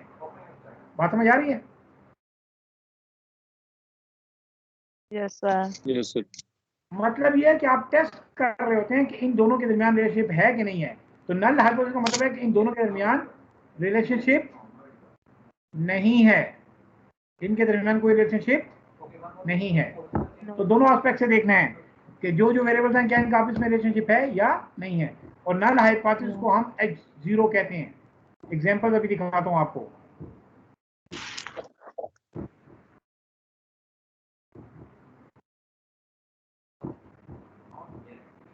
क्या कह रहा है जी ये? There is no relation between the level of job commitment and the level of efficiency. The relationship between level of job commitment and level of efficiency is zero, or the two variables are independent of each other. ये इसका नल वो होगा। ठीक है, clear? जी sir. Yes, जो sir. बात आप जो हाइपोथेसिस में आप बात कर रहे हैं ना उसको निगेट करेंगे, जस्ट उसको निगेट करेंगे। ठीक है, क्लियर? जी जी सर। अच्छा, अब जो बात है वो ये देखें, it does not take into consideration the direction of position. H naught जो है is not directional, non directional, which may be second step in testing the hypothesis. इसमें हम पॉजिटिव नेगेटिव मोर देन और लेस देन नहीं कर रहे होते। Thus we look whether or not there is an association and then we go for the direction of the association and the strength of the association. कहता है दो तीन steps हैं। पहले आप ये चेक करें कि इनकी कोई एसोसिएशन भी है कि नहीं है। अगर एसोसिएशन चेक हो जाए और ये यस हो जाए तो फिर आप देखें कि क्या इसकी डायरेक्शन जो है वो पॉजिटिव है कि नेगेटिव है। जब पॉजिटिव और नेगेटिव का डिसाइड हो जाए फिर ये चेक करें कि इनकी एसोसिएशन की स्ट्रेंथ क्या है। ठीक है, क्लियर? Yes, sir. अच्छा, अब एक Yes, दूसरी sir. बात है, experts recommend that we test our hypothesis indirectly by testing the null hypothesis. हम indirectly करें इसको, ये नहीं है कि हम उनको देख रहे हैं, हम दोनों को टेस्ट जीरो टेस्ट ये हाइपोथेसिस टेस्ट में ये दोनों चीजें देख लेते हैं। ये जरा देखेंगी, in case we have any capability in our hypothesis then the research data should reject the null hypothesis. क्या मतलब है?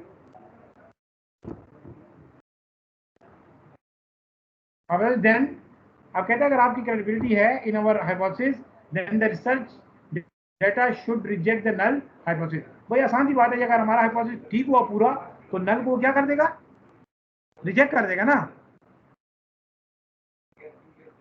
मैं आपकी आसान मिसाल दे देता हूँ। आपने कहा है कि फीमेल ज्यादा चॉकलेट खरीदती हैं, इसका नल हाइपोथेसिस क्या होगा, फीमेल ज्यादा नहीं खरीदती हैं, ज्यादा नहीं खरीदती है, नेगेट हो जाएगा। तो निगेट। तो अगर आपका हाइपोथेसिस सही हो गया तो असल में तो ये नल को उसने रिजेक्ट कर दिया ना, भाई दोनों में से जी एक तो सर। होगा ना। रिजेक्शन जी of the sir. Null hypothesis leads to the acceptance of the alternative hypothesis. अगर आपका नल हाइपोथेसिस रिजेक्ट हो गया तो इसका मतलब है कि आपका जो दूसरा है वो एक्सेप्ट हो जाएगा। ये भी वो आगे ठीक इसको है और भी जी। कि कैसे होगा ये आगे है। अल्टरनेटिव हाइपोथेसिस, इसको H1 कहते हैं। सर देखें, जी जी सर नमाज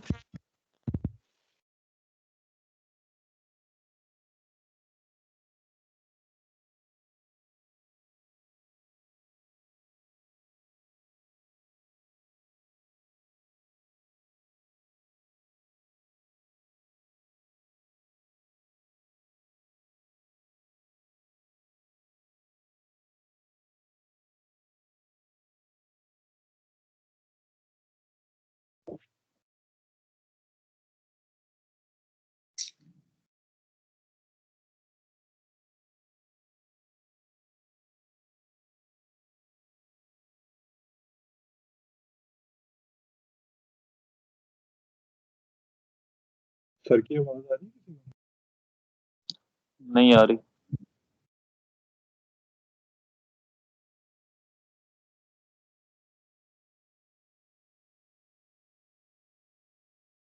नहीं, सर ने नमाज की ब्रेक दे दी, सर ने म्यूट कर ली खुद को। अच्छा, कब तक की दी है? सर ने अभी तक कहा तो नहीं है ब्रेक का। आई थिंक नहीं वेट कहा करना सर चाहिए ने। सर का।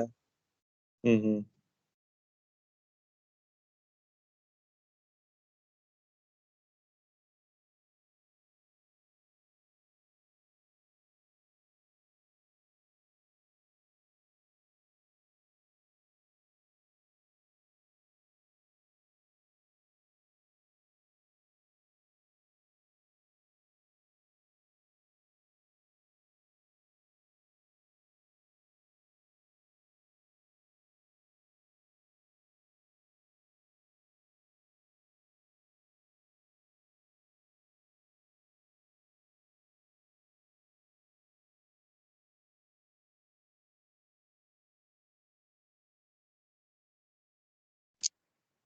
सर से ग्रुप में पूछ लें ब्रेक हुई है कि नहीं।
अब इंतजार करना सर का मैसेज भी रिप्लाई नहीं मेरे ख्याल से कर रहे हैं।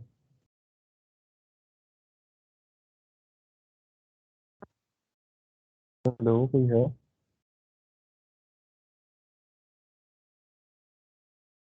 क्या पूछ रहे हैं आप?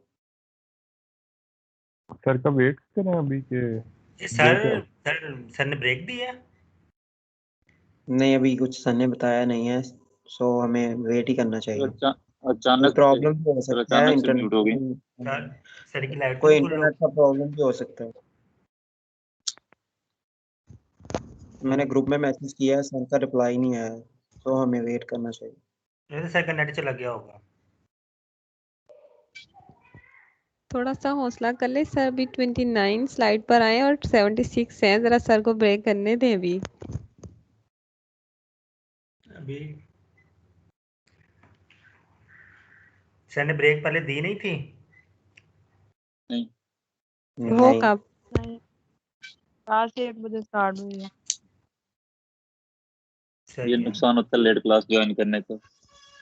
अच्छा। चलो फिर लंच ब्रेक करते हैं।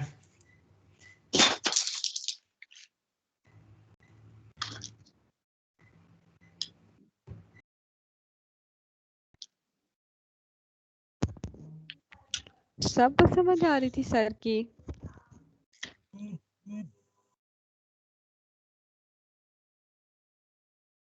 कुछ कुछ चीजें होती हैं जो नहीं आती हैं, लेकिन वो खुद हमें करनी पड़ेंगी। हाँ, क्यों आपको नहीं समझ आ रही थी? बारिश की नहीं आई। स्पीड थोड़ी ज्यादा नहीं सर आज कर रहे पढ़ा रहे हैं? जाने दो यार, सही सर पढ़ा रहे हैं। सर बहुत तेज तेज बोलते हैं ना, तो ये तो बाद में खुद ही पढ़ना पड़ेगा।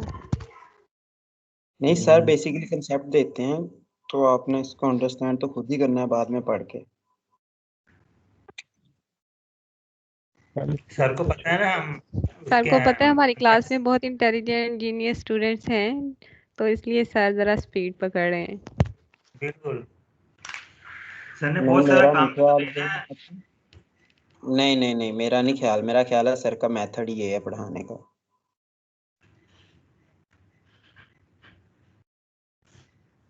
हो सकता है। आप में से कोई ऐसे लोग हैं जिनका अभी ग्रुप नहीं बना? क्यों, आपका भी नहीं बना? जी। तो फिर तो एंजॉय बनाया करो आप, ग्रुप नहीं बना तो। क्या करें? यार आपकी क्लास में यू आपको वैसे भी जरूरत नहीं है ग्रुप की, आप अकेले ही काफी हो, ग्रुप के बराबर हो। ये कौन कह रहा है? मैं कह रहा हूँ। ये यू मोहम्मद का था एक मोहम्मद अबरार बशीर। मजहर। अच्छा, अल्लाह पाक आपकी जुबान सलामत करे।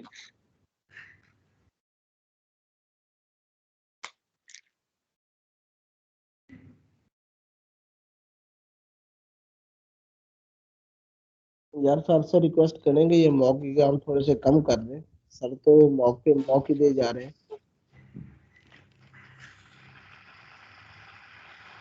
क्यों, आप मैनेज नहीं कर पा रहे हो? आपका ग्रुप नहीं है? ग्रुप में तो बहुत इजी हो जाता है। यार सिर्फ यही काम थोड़ा ही है, उसके बाद आरएम का काम भी है, फिर उसके बाद एल्गो का भी होता है, जॉब भी चार है। क्वेश्चन होते हैं, 4 क्वेश्चन होते हैं, हर बंदा एक एक क्वेश्चन करे तो मैनेज हो जाते हैं। यार सर ग्रुप एक होगा तो वीक में करेंगे ना। दो। क्या कह रहे हैं आप भाई, मुनव्वर भाई? ग्रुप होगा तो यार आपकी बात नहीं है ना, आप तो एक स्पेशल केस हो ना, आप अपनी बात तो ना करो। आप तो मैनेज कर ही अच्छा रहे हो सबसे पहले भी। अच्छा।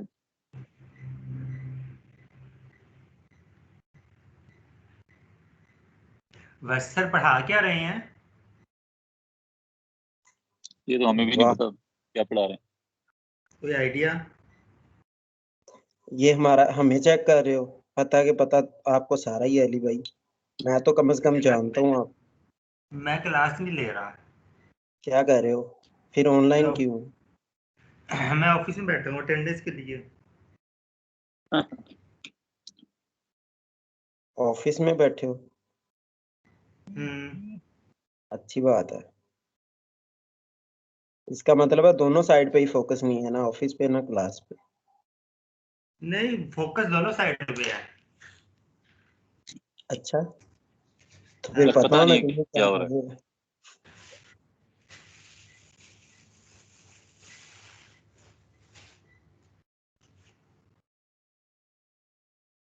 देखो, जो ऑनलाइन बैठे हैं क्लास ले रहे हैं, जब उनको नहीं पता कि चल क्या रहा है तो मुझे कैसे पता चलेगा? आपको किसने कहा कि हमें नहीं पता? तो फिर बताओ क्या चल रहा है, क्या पढ़ा रहे हैं सर?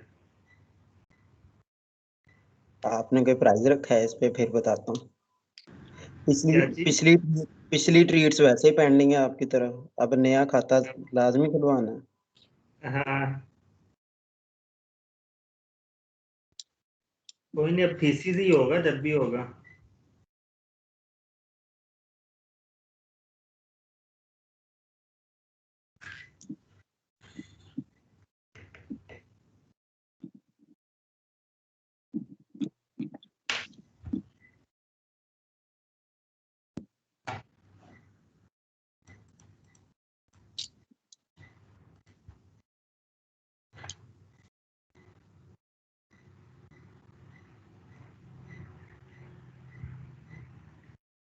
मतलब भाई आपका थर्ड सेमेस्टर है, सेकंड है? मेरा जी नजर, खैरियत खैरियत है। वैसे पूछ रहा हूँ। मजहर का 5वां सेमेस्टर है। देखा मेरे ये भाई भाई के पास। मजर तो भाई आप हर आपका सवाल पे क्यों करते हैं? पूछने का मतलब ये तो नहीं होता कि आप भी कोई लॉजिक ढूंढ रहे हैं, वैसे ऐसे क्लास वालों भी पूछ सकता है ना बंदा। भैया आपकी तो बात ही नहीं है, मैं तो बस मुनव्वर भाई से थोड़ा फ्रैंक हूँ इसलिए तंग कर रहा हूँ। लेकिन आप मुनव्वर पूछे भाई क्या? ने सवाल भी नहीं आपको दिया। तो आपको तो सब किसी को बताएंगे, तंग आपको नहीं थोड़ी करते बता वैसे सकते। यार, अच्छी बात नहीं होती। सही सही बात है। आईओटी की क्लास किसने ली थी आज?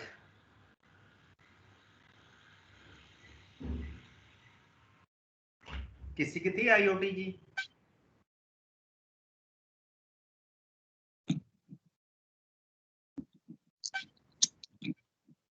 आप लोग ही पढ़ रहे हो आईओटी, हम तो नहीं पढ़ रहे मोस्टली, जो सेकंड वाले हैं। क्योंकि आप इवनिंग वाले हो ना, आप लोग पढ़ रहे हो क्योंकि आप लोगों ने पहले 4 पढ़े हैं सब्जेक्ट्स। एल्गो पढ़ा हुआ है आप लोगों ने, हम तो वो पढ़ रहे हैं। अच्छा, एल्गो पढ़ रहे हो, मतलब एल्गो की असाइनमेंट कर ली है आपने?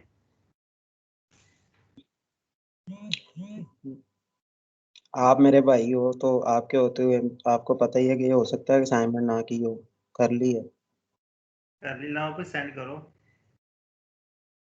थोड़ा इनबॉक्स कर दूं? थोड़ा हमें भी अफाका हो जाए। इनबॉक्स कर दूं? आप तो पढ़ ही नहीं रहे हो। नहीं, आइडिया तो होना चाहिए ना, चल क्या रहा है। कोई मसला नहीं है, मैं कर देता हूँ आपको। लेकिन ये देख लेना कि मैडम ने बोला हुआ है कि जिसका भी प्लेजरिज्म आया तो दोनों के मार्क्स कम हो जाने हैं, 5 के 5। तो यार, प्लेजरिज्म से क्यों डरते हो? डरना पड़ता है यहाँ पे प्लेजरिज्म की वजह से। यहाँ प्लेजरिज्म पे के तो वजह यहाँ पे तो ऐसे लोग भी हैं जो प्लेजरिज्म से बच के 4.8 ले गए हैं। बस से देख लो, हमें नहीं ना वो ट्रिक्स आती, आप बताते ही नहीं हो।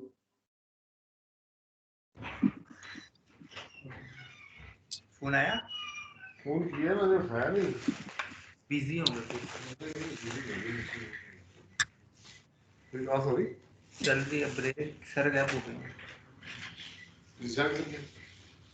निशान जीशान साहब फोन पे लगे हुए हैं। मैं लैंडलाइन तो भी किया है।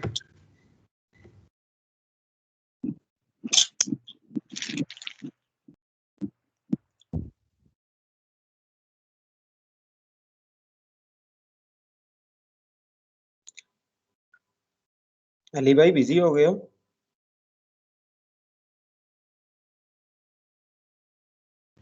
यार ठहर जाओ, काम आ गया ऑफिस का, सब्र।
ब्रेक कर लें हम।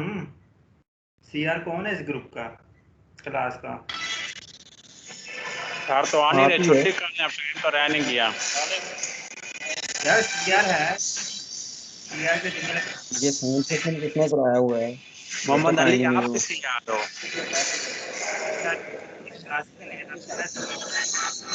मोहम्मद अली आप थी यार हो। वो ज्यादा एक्टिव होता है। हेलो हेलो भाई, अब आप क्लास जी दोबारा जी शुरू करते हैं। बोलिए। आ जाएंगे अभी, आगे वापस आ जाएं। बिस्मिल्लाहिर्रहमानिर्रहीम। जी अब हमारा जो टॉपिक है वो है अल्टरनेटिव हाइपोथेसिस। वापस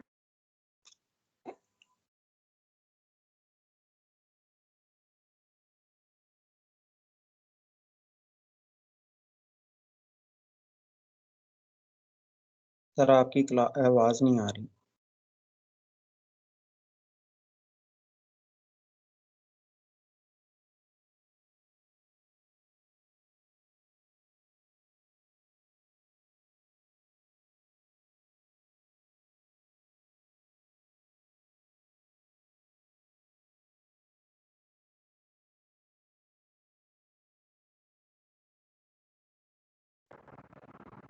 अब आपको क्लियर है मेरे? एनीवन? अब्दुल रहमान? जी सर क्लियर है। अल्टरनेटिव हाइपोथेसिस जो है ना, वो क्या होता है? There are relationship between variables under study. Null कहता है कि there is no relationship between the variables, जबकि अल्टरनेटिव कहता है कि देयर इज वेरिएबल। मतलब आप देखें, there is relationship between the level of job commitment and the level of efficiency. Not only there is an association between the two variables under study, but also relationship is perfect, which is indicated by number 1. इसलिए हम इसको जो alternative hypothesis होता है उसको H1 लिखते हैं। ठीक है, there is relationship between the level of job commitment. Simple सी बात है, ये उसका उलट होता है। H1 जो है H0 का उलट होता है। अब आ जाए research hypothesis. What is research hypothesis? Actually ये वो हाइपोथेसिस होता है जो आपने फॉर्मुलेट किया होता है फॉर योर रिसर्च, और ये आपकी नेचर ऑफ रिलेशनशिप बता रहा होता है, डायरेक्शन ऑफ द रिलेशनशिप भी बता रहा होता है। जैसे ये था, level of job commitment of the officer is positively associated with their level of efficiency, जिससे कोई भी रिसर्च रोल ऑफ हाइपोथेसिस। तो देखें जी, हाइपोथेसिस जो है वो आपके लिए सिंपल, ये बात याद रखें कि सर आपकी आवाज नहीं आ रही है, टक के आ रही है।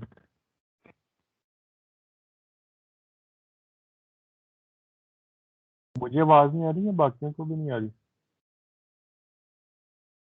मुझे भी नहीं आ नहीं रही। आ आवाज सबकी नहीं आ रही सर।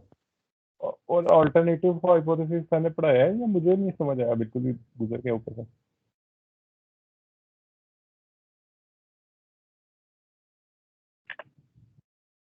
मिस हुई है, पहले 1 घंटा हमसे चला गया है, कोशिश करेंगे ये अभी हम इसको कर लें। अच्छा सर बेटा, जो पहली, सर आपकी आवाज नहीं आती बीच बीच में। अच्छा अब आ रही है ना? जब आ रही है तो उस वक्त तो डिस्टर्ब ना करें ना। अब पहली बात यह है कि आपको जो हाइपोथेसिस होता है उसका रोल क्या है, इंपॉर्टेंस क्या है। ये आपको पहली बात ये बताता है कि आपको पता चल जाता है कि इन कौन कौन से वेरिएबल्स हैं। सर जी वॉइस का वैसे इशू आ अंडर रहा है। दूसरी बात आपको ये पता चलता है इनका आपस में। तीसरी बात यार, अभी सुन लेंगे तो फिर आगे चलें। इस तरह से ये कोर्स नहीं चलेगा। मुझे फिर कोर्स पढ़ाना आता है, ये आप ध्यान में याद रखें। ये कोर्स इस तरह नहीं चलेगा जिस तरह आप चलाना चाह रहे हैं। ये मैं आपको पहले एक बात बता रहा हूँ, बाद में आप परेशान हो जाए और मार्क्स में जो आपके साथ होगा फिर आप उसके लिए भी तैयार हो जाएं। Be serious, be serious. ये मैं आपको आसानी से और सीधे लफ्जों में बता रहा हूँ। रोल ऑफ हाइपोथेसिस में पहली बात क्या है कि हमें पता चल जाता है, मुझे अब जवाब भी देना है साथ साथ, कि कौन कौन से वेरिएबल इसमें इन्वॉल्व हैं। पहली बात क्या है बताएंगी? जिसको आ रही आवाज वो तो बताए ना।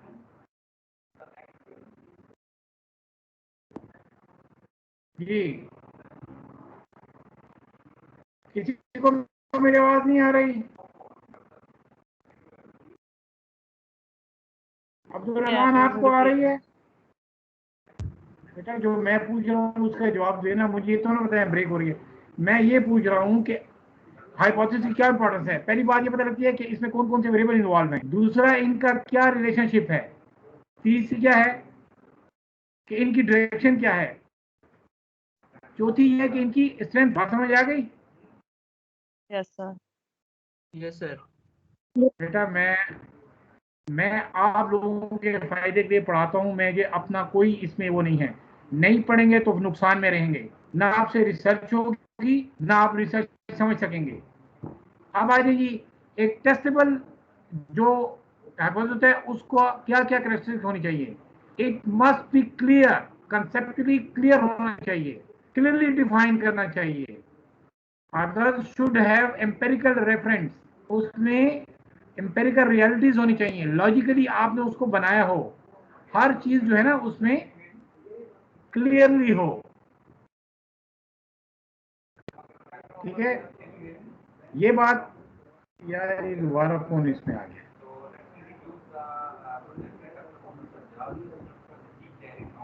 अच्छा, watch out words like ought, should, bad, ये इसमें नहीं होने चाहिए। तो पहली बात क्लियर होना चाहिए और रियलिटीज पे बेस करना चाहिए, स्पेसिफिक होना चाहिए, should be specific to the place situation, narrow down होना चाहिए, हर लिहाज से वो नैरो होना चाहिए।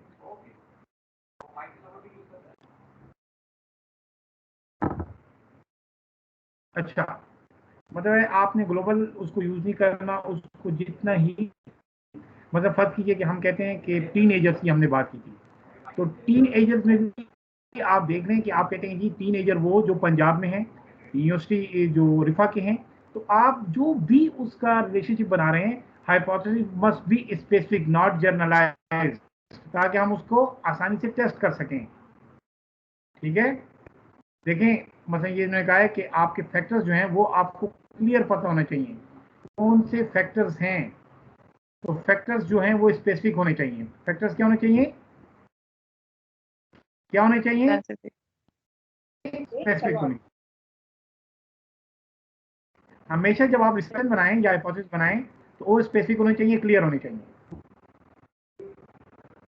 अब बड़ा इंटरेस्टिंग है रिव्यू ऑफ लिटरेचर, ये आसान सी चीज है, ये आपको करवाते हैं, फिर इसके बाद इसको खत्म कर देंगे। देखें जी, रिव्यू ऑफ लिटरेचर का मतलब ये होता है कि जब भी आप कभी स्टडी करेंगे, कोई प्रॉब्लम आइडेंटिफाई करेंगे, तो आपने पहले उस पर कुछ पेपर्स पढ़ने हैं। आप जो एग्जिस्टिंग पेपर्स मटेरियल्स पढ़ते हैं उसको हम कहते हैं रिव्यू ऑफ लिटरेचर या literature review. Clear? Clear? Yes sir. जी सर। Yes sir. क्यों पढ़ते हैं, क्यों पढ़ते हैं? इसकी पहली बात जो है ना, पहला पॉइंट कि आप ये चाहते हैं कि आपको उसका बेसिक नॉलेज आ जाए, उसकी अंडरस्टैंडिंग हो जाए।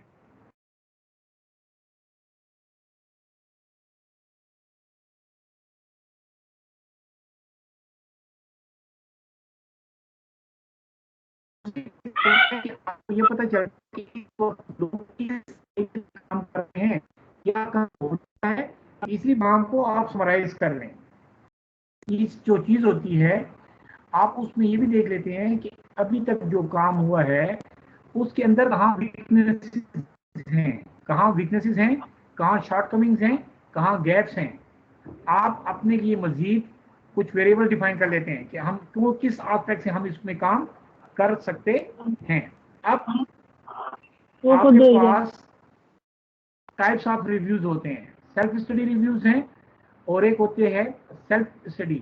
सेल्फ स्टडी रिव्यूज भी होते हैं कि आप वैसे ही आपको शौक हो गया है और आप कहते हैं कि जी मैंने जो है ना कुछ स्टडी करना है, कुछ पेपर स्टडी करने हैं, कोई रिसर्च नहीं है कुछ, तो this is self study reviews. आप पढ़ते हैं और आप बैकग्राउंड नॉलेज हासिल करते हैं, तो आपका वो होता है। एक होता है context view reviews. Context reviews का मतलब होता है कि आप किसी कॉन्टेक्स्ट के लिहाज से उस एरिया में स्टडी कर रहे होते हैं, कोई आपका बैकग्राउंड होता है कि आप किसी स्पेसिफिक पे जाकर उसको देखें। रिव्यू सारे कि उसका गोल क्या है, आप किसी खास एस्पेक्ट से कर रहे हैं। एक पहले जो था जनरलाइज था टाइप ऑफ रिव्यूज में, सेल्फ स्टडीज जो था। दूसरा कॉन्टेक्स्ट, आप ये कहते हैं कि हम किस कॉन्टेक्स्ट में बात कर रहे हैं, ठीक है, आप हिस्टोरिकल रिव्यूज देख लेते हैं, थ्योरेटिकल रिव्यूज देख लेते हैं, इंटीग्रेटिव रिव्यूज देख लेते हैं, मेथोडोलॉजिकल रिव्यूज देख लेते हैं। अब मैं आपको आसान रूप में बता देता हूँ। आप देखते हैं कि पहले इसमें क्या काम हुआ है, मतलब हिस्टोरिकल क्या हुआ कि भाई जैसे हम डेटाबेस पढ़ते थे तो 1970s में डेटाबेस ये इस टाइप की थी, फिर 80s में इस तरह की हुई, 85 में इस तरह हुई। तो आप एक हिस्टोरिकल बैकग्राउंड के साथ उसको स्टडी करते हैं। फर्ज कीजिए कि मैं मशीन लर्निंग में डिजीजेस को देख रहा हूँ, तो मैं कहता हूँ मशीन लर्निंग में 1980s में क्या हुआ था, 90 में क्या हुआ, इसको कहते हैं हिस्टोरिकल रिव्यू। थ्योरेटिकल रिव्यू क्या होता है कि डिफरेंट थ्योरीज जो आई हैं, डिफरेंट टेक्निक्स जो आई हैं, आप उनको स्टडी करते हैं। फिर आप अपने इंटीग्रेटेड रिव्यू में क्या करते हैं, at the point in time कि अभी तक क्या काम हुआ है, अभी क्या काम हुआ है। मेथोडोलॉजिकल रिव्यू का मतलब होता है कौन कौन सी डिफरेंट मेथोडोलॉजीज अडॉप्ट की गई हैं, टेक्निक्स बनाई गई हैं, टूल्स बनाई गई हैं। अब सवाल ये पैदा होता है कि आपको ये लिटरेचर रिव्यू मिलेगा कहाँ से। तो आजकल तो नेट से मिल जाता है, जर्नल्स हैं आपके पास, बुक्स हैं आपके पास, रिसर्च थीसिस है आपके पास, गवर्नमेंट के डॉक्यूमेंट्स होते हैं, पॉलिसी डॉक्यूमेंट्स होते हैं, बिब्लियोग्राफिक्स इंडेक्सेस होते हैं, कुछ रेफरेंस मटेरियल जो होते हैं आप कहाँ बाहर से भी उसको नेट से भी ले सकते हैं। तो ये हमारे पास होता है लिटरेचर रिव्यू। लिटरेचर रिव्यू में एक होता है सिस्टमेटिक लिटरेचर रिव्यू। ये आ गया जी सिस्टमेटिक लिटरेचर रिव्यू। अब जरा देख लें कि पहले जो कर रहे थे वो जनरल एक रिव्यू था, अब आ गया सिस्टमेटिक रिव्यू। सिस्टमेटिक रिव्यू के लिए पहली बात यह, ये आपको थीसिस के लिए करना पड़ता है। पहली जो चीज है, आपने अपने टॉपिक को डिफाइन करना होता है। जैसे मैंने आपको प्रॉब्लम में बताया था कि आपने पहले एक एरिया चूज करना है, फिर सब एरिया चूज करना है, फिर टॉपिक चूज करना है। देखिए इसमें जो पहला स्टेप है, आपने अपने टॉपिक को देखना है कि मैंने किस टॉपिक पे काम करना है। तो जो टॉपिक आपको होता है, आपने उसको देखना है और उसके रिलेटेड पेपर, आपने उससे रिलेटेड पेपर निकालने हैं। अब मेरे साथ साथ चलेंगे। फर्क ये कि मैंने एक टॉपिक सेलेक्ट किया है, मैं classification of heart diseases, classification of heart diseases, मैं इस पर रिसर्च करना चाह रहा हूँ। क्लासिफिकेशन ऑफ हार्ट डिजीजेस के इधर देखें भाई, क्लासिफिकेशन ऑफ हार्ट डिजीजेस। अब मुझे सबसे पहले पेपर्स कहाँ से मिलेंगे, कहाँ से सर्च करते हैं पेपर, कहाँ से करते हैं पेपर, कहाँ से मिलेंगे, गूगल से, डिफरेंट जर्नल से, डिफरेंट कॉन्फ्रेंसेस से, नेट से, बुक से आपको मिलेंगे। आपने सबसे पहले जो है ना, पहले ये देखना होता है कि मेरा टॉपिक क्या है, मुझे किस टॉपिक से रिलेटेड देखना है, क्योंकि आपने अब कन्फाइंड हो जाना है। आपने एक फोकस रिसर्च क्वेश्चन के ऊपर काम करना है। देखें ये जो पॉइंट है ना, a good review topic should be as focused as a research question। कहने का मतलब ये है कि एक होता है जनरल रिव्यू, एक होता है सिस्टमेटिक रिव्यू। सिस्टमेटिक रिव्यू उस वक्त करते हैं जब आपने अपना रिसर्च क्वेश्चन, आप उसके ऊपर फोकस करेंगे। ठीक है।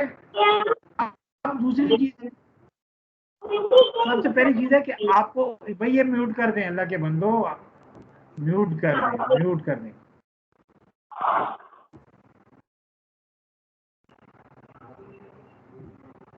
अच्छा देखिए, दूसरी चीज यह होती है, आपने अपना एक रिसर्च का वो आपने एक क्वेश्चन बना लिया है, देन आपको सर्च कैसे करना है, सर्च करना है। तो इसके लिए भी एक स्ट्रिंग बनाई जाती है, आपने क्या लिखना है उसके अंदर, कैसे आपको ज्यादा अच्छे रिसोर्स मिल सकते हैं। तो आपको देखें कहता है क्या होना चाहिए, केयरफुल, सिस्टमैटिक एंड ऑर्गेनाइज्ड। ये मोटी बात है। इसके साथ आपने ऐसे कीवर्ड्स यूज करने हैं जो आपकी रिसर्च से रिलेटेड हो। आपने एक सिस्टमैटिक मैनर में क्या जी, इधर देखें, आपने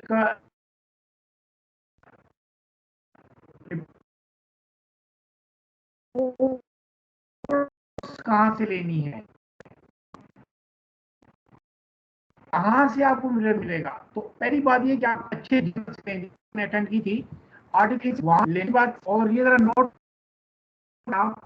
कि अपने एल्सवेयर से है, IEEE से लेना है, से लेना है, ठीक है, साइंस डायरेक्ट से लेने हैं, विली के जर्नल से लेने हैं, तो ये आपने इसको देखना होता है।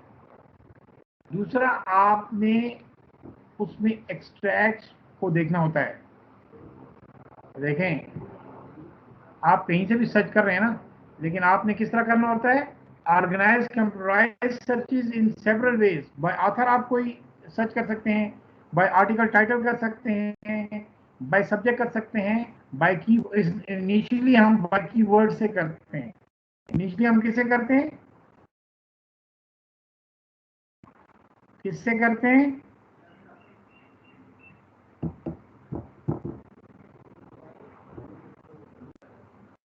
आप सर्च किससे करेंगे भाई, कोई ये बता दे मुझे, अब्दुल रहमान ही बता दे भाई।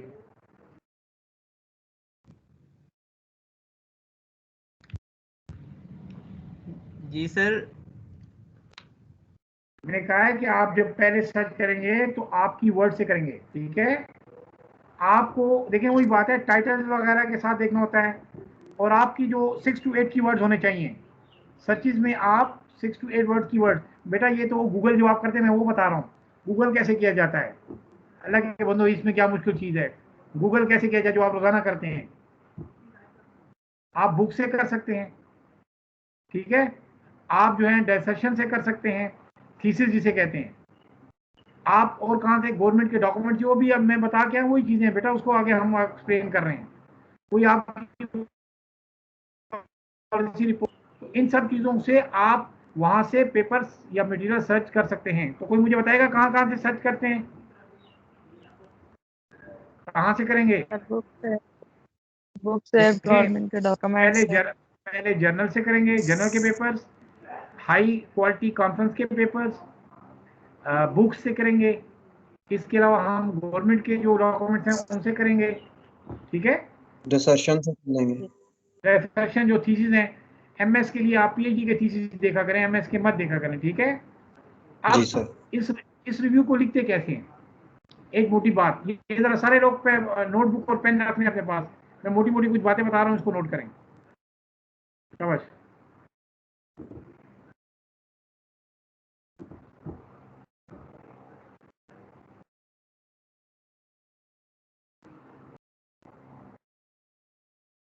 अच्छा, नोट करेंगी। सबसे पहली बात यह है कि आप पेपर को पढ़ेंगे कैसे। तो पढ़ते हुए सबसे पहले किस चीज को देखा जाता है, सबसे पहले आप एक्सट्रैक्ट एंड कंक्लूजन को पढ़ते हैं, समझ आ गई। अच्छा, उसके बाद आप इंट्रोडक्शन को पढ़ते हैं, आप इंट्रोडक्शन को पढ़ते हैं। तो यहां से आपको बेसिक्स पता चलती हैं। देन उसके बाद आप जो इसके आगे जो इन्होंने वर्क किया है, रिसर्च मेथोडोलॉजी अप्लाई की है, एक्सपेरिमेंट किया है और रिजल्ट ये बाद में पढ़े जाते हैं, लेकिन ये साथ साथ लिखते भी जाते हैं। की पॉइंट्स आप लिखते जाएंगे। तो जब भी आप कोई पेपर पढ़ें तो पहली चीज ये देखें कि इसने किस रिसर्च क्वेश्चंस को, किस प्रॉब्लम को इसने सॉल्व करने की कोशिश की है। What is the problem statement of the paper और ऑफ दिस रिसर्च। पहले क्या होगा, what is the research problem tackled in this paper और इन दिस आर्टिकल, ठीक है। फिर देखेंगे कि इसके लिए व्हाट मेथोडोलॉजी वाज यूज्ड, इनकी रिसर्च मेथोडोलॉजी क्या है, इन्होंने क्या किया, क्या प्रॉब्लम उठाया, क्यों उठाया, कैसे किया, रिसर्च मेथोडोलॉजी। फिर उसके रिजल्ट्स क्या है और how we can improve this method, this research. बात समझ आ गई? जी सर। क्लियर? और यही चीज आपने हर पेपर में अपने पास की पॉइंट्स की शक्ल में लिखना होता है। देखें वो है, मैंने सारी चीज बता दी है कि आप उसके आर्टिकल्स की मेथड, उस रिजल्ट्स को देखें, उसमें देखें कि उन्होंने क्या वो किया है, ठीक है। रिजल्ट जो बताए हैं उसको देख लें, फिर की पॉइंट देख लें, कंक्लूजन से देख लें कि भाई क्या है। अच्छा, अब आपने इन सब चीजों को अपने पास एक अच्छी फॉर्म में लिखना होता है, ठीक है। लिख लेंगे, यस सर। Yes sir. अच्छा लिख लेंगे सर। अच्छा, अब आपको ये बताया जा रहा है यहाँ पर कि आपने एक रिव्यू पेपर कैसे लिखना है। अगर आपको रिव्यू लिखना पड़ जाए तो राइटिंग प्रोसेस क्या है। तो सबसे पहले आप ये देखें कि आपके ऑडियंस कौन है, आप किन लोगों के लिए लिख रहे हैं, कि आप किन लोगों के लिए लिख रहे हैं और आपका पर्पस क्या है। आपके ज़हन में ये होना चाहिए। हमेशा जो रिव्यूज लिखे जाते हैं वो नॉर्मली सीनियर लोग लिखते हैं, बड़े सीनियर प्रोफेसर्स लिखते हैं। वो अपनी एक तरह से उम्र का निचोड़ जो होता है वो रिव्यूज में लिखते हैं, रिव्यू पेपर्स में। दूसरे नंबर पे रिव्यूज आप जैसे नॉविस भी लिखते हैं, जो नए नए होते हैं रिसर्च में, उन वो क्या करते हैं, उनका पर्पस ये होता है कि भाई हम इसकी बेसिक नॉलेज को जान जाएं। आपकी राइटिंग जो है, आपने ये पर्पस पहले ज़हन में रखना है और फिर क्या करना है, इसको आगे चलना है। क्या क्या सेक्शन हो सकते हैं, कोई बताएगा मुझे। मैं एक रिव्यू पेपर लिखना चाह रहा हूं, मैं बता देता हूं आपको। देखें, क्लासिफिकेशन, टाइटल क्या है, classification algorithms used in machine learning. ये अपने पास लिखें, classification algorithms used in machine learning. जी सर। अच्छा, ये मेरा रिव्यू पेपर है। तो आप देखें इसमें एरिया क्या है, एरिया किस चीज के बारे में ये है। एरिया सर ये एल्गोरिदम्स के बारे में ही है कि वो कैसे नहीं यूज होते हैं नहीं मशीन बेटा, लर्निंग। बेटा बात सुनिए, क्लासिफिकेशन ये होता है, नहीं नहीं नहीं बेटा, इसको ब्रॉडर सेंस में देखें। ये एक्चुअली जी अगर सर। देखें तो मशीन लर्निंग के बारे में है। किसके बारे में। जी मशीन लर्निंग के। अच्छा, अगर आप मशीन लर्निंग के अंदर किस चीज के ऊपर, क्लासिफिकेशन के ऊपर है, किसके ऊपर है, क्लासिफिकेशन। क्लासिफिकेशन में फिर ये किसके ऊपर है, क्लासिफिकेशन एल्गोरिदम्स। एल्गोरिथम। देखिए बेटा, अभी आप अपने पास पेन कापी रखें ना, ये जो भी मैं बता रहा हूँ ये आप नोट करें। आपका जो पहला वो होगा ना, हमेशा एब्स्ट्रैक्ट होगा। पहले लिखिए एब्स्ट्रैक्ट, आप पेपर लिख रहे हैं अभी। अच्छा, तो आपका पहला क्या होगा, सबसे पहले आप क्या होगा, एब्स्ट्रैक्ट। फिर क्या होता है, फिर आप क्या लिखेंगे, इंट्रोडक्शन। नहीं, इंट्रोडक्शन यार, अभी तक पेपर आपने देखा नहीं है कोई। फिर इंट्रोडक्शन होता है। जी सर। अच्छा, अब यहाँ पे मैं थोड़ा सा चेंज करता हूँ, बाद में बताऊंगा ताकि आपको समझ आ जाए। यहाँ पर आपका एरिया कौन सा है, एरिया कौन सा है, मशीन लर्निंग। जी सर। अब आप पहले मशीन लर्निंग के बारे में लिखेंगे एक सेक्शन, ये सेक्शंस हैं। तो मशीन लर्निंग के बाद दूसरा सेक्शन क्या है, उसके अंदर क्या है, क्लासिफिकेशन। क्लासिफिकेशन क्या चीज होती है, क्लासिफिकेशन क्या होती है, इसके बारे में आप लिखेंगे 3 4 5 पैराग्राफ। फिर classification algorithm, classification algorithm. Algorithm. मेरा क्वेश्चन है, जी जी फरमाएं। ये अब आप इंट्रोडक्शन के अंदर कह रहे हैं या मतलब एब्स्ट्रैक्ट के अंदर कह रहे हैं? एब्स्ट्रैक्ट बाद में लिखते हैं हम इसके? बेटा मैं तो बता रहा हूँ कि एक पेपर जब आप रिव्यू पेपर लिखेंगे तो उसके सेक्शन कौन कौन से होंगे। Section of a review paper, पहला सेक्शन होगा एब्स्ट्रैक्ट, वो तो वैसे ही होता है एक पैराग्राफ। फिर होगा सेक्शन, असल में इंट्रोडक्शन शुरू होता है, इंट्रोडक्शन। फिर जो एरिया है मशीन लर्निंग, फिर क्लासिफिकेशन क्या होती है, फिर ये जो क्लासिफिकेशन के एल्गोरिथम है, और छठे नंबर पे होगा कंपैरेटिव स्टडी, कंपैरेटिव स्टडी।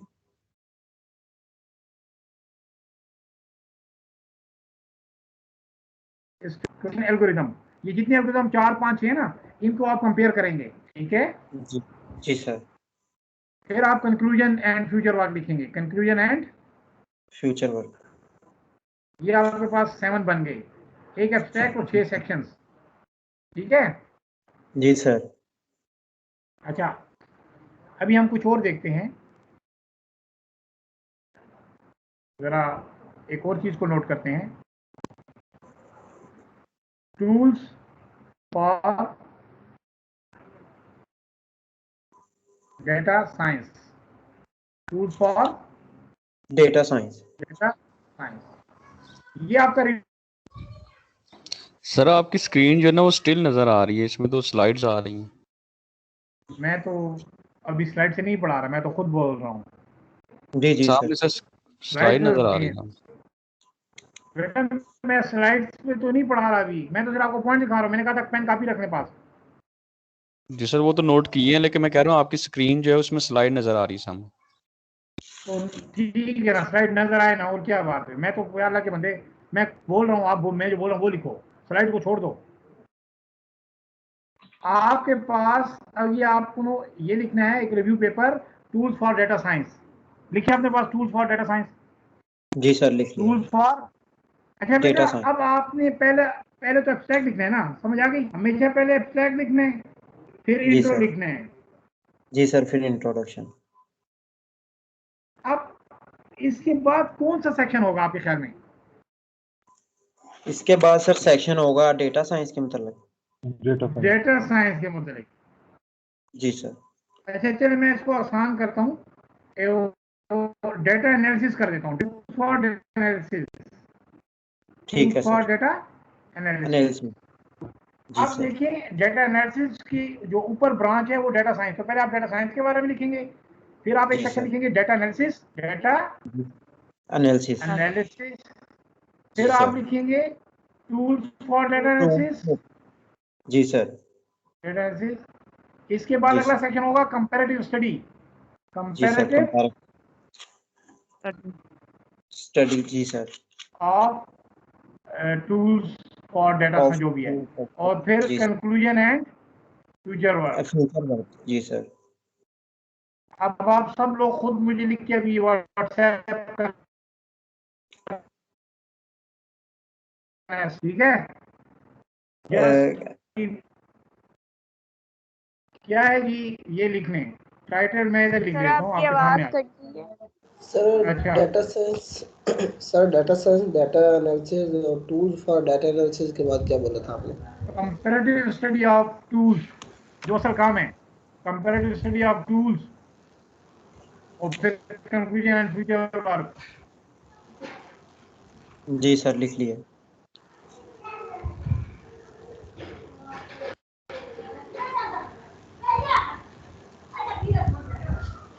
ठीक है, कुछ आपको नजर आ रहा है?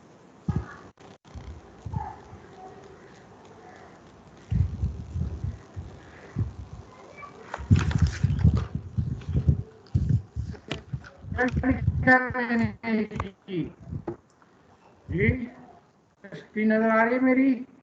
जी सर आ रही है नजर सर। अच्छा बेटा ये टॉपिक है, देखें। अच्छा स्लाइड में ये टॉपिक है जो मैंने हाईलाइट किया है। आपने इस पे रिव्यू पेपर लिखना है। कौन कौन से सेक्शन होंगे ये लिखकर मुझे भी व्हाट्सएप करना है आपने। क्या है जी? Routing protocols for vehicle ad hoc networks. Ad hoc networks. जी पहला सेक्शन क्या होगा? पहला होगा सर एब्स्ट्रैक्ट होगा। हाँ एब्स्ट्रैक्ट लिखें पहला। जी सर। लिखें पहला एब्स्ट्रैक्ट।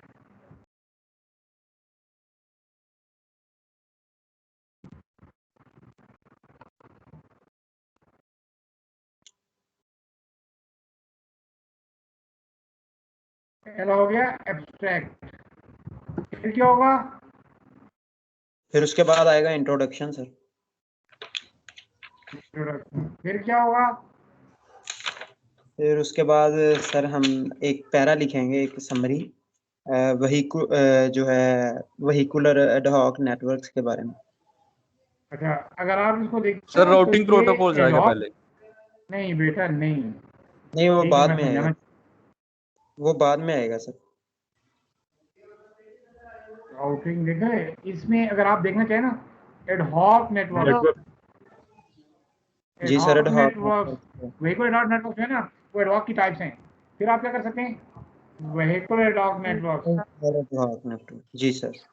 फिर राउटिंग, फिर राउटिंग प्रोटोकॉल्स,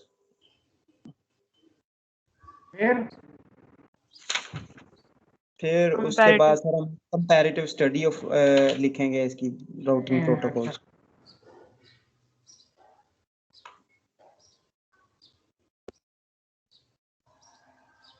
ओहो,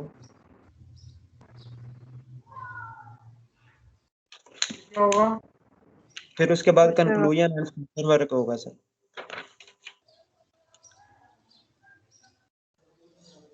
अच्छा बेटा एक बात देखें, यहाँ पर मैंने अपनी तरफ से एडॉक नेटवर्क दिखा, ठीक है। जी सर। हो सकता है कि मैं इससे पहले कह दूं कि यार ये एडॉक नेटवर्क जो है ना, ये वायरलेस नेटवर्क है। ये किसकी टाइप है? जी sir, wireless network. It depends on you, it depends on you कि आप उसको किस फ्लो में चला रहे हैं। लेकिन मैंने आपको एक फ्लो बता दिया है कि किस फ्लो में पेपर लिखा जाता है। जी सर, जी सर। क्लियर हो गया? यस कोई सर। डाउट है? No sir. अच्छा, चलें अब इसके बाद दूसरी क्लास भी लेनी है 3 बजे। आप अब मुझे फीडबैक दे दें आज की क्लास का, जल्दी से। यस। फीडबैक दे दें। सर बहुत सर ज्यादा आज डाटा की होता है क्लास एक क्लास में आपके, सर इतना ज्यादा अब्जॉर्व करना, उसको गो थ्रू करना, तो जी? जैसे लग रहा है जैसे हम बहुत हरी में हैं, जल्दी जल्दी जल्दी जल्दी जाई जा रहे हैं, इतना सिलेबस। अच्छा चले, आपका मतलब है कि हमारी स्पीड थोड़ी ज्यादा है। गुड नेम क्या आपका? हमारा जाहिर सर। ठीक है, आपके ख्याल में स्पीड ज्यादा है, चलिए अच्छी बात है। और बताएंगी तो भाई इसके कोई नेगेटिव सर पॉइंट नहीं होते आपका बहुत बेटा। आवाज में आज मैं अलग यूनिवर्सिटी में बात समझ आती है, लेकिन सर आपके साथ ना कंपैटिबिलिटी में इशू आता है कि मतलब शायद आप जैसे पिकिंग लेवल में मेरा उतना नहीं है, शायद मैं समझती हूँ कि चलना चाह रहे हैं आपके साथ, समझ भी आ रही होती है, लेकिन बीच में फिर वो मैं चाहती हूँ कि ऐसे चलें कि पूरा फायदा उठा सकें सर आपकी आपसे पढ़ने का, अच्छा सही तरह से हर चीज को पिक कर सकें। अच्छा देखिए जी, मेरी बात सुने। ओवरऑल सर आप आपको बहुत एफर्ट करते हैं, पूरे कंसंट्रेशन से लेक्चर ले रहे होते हैं।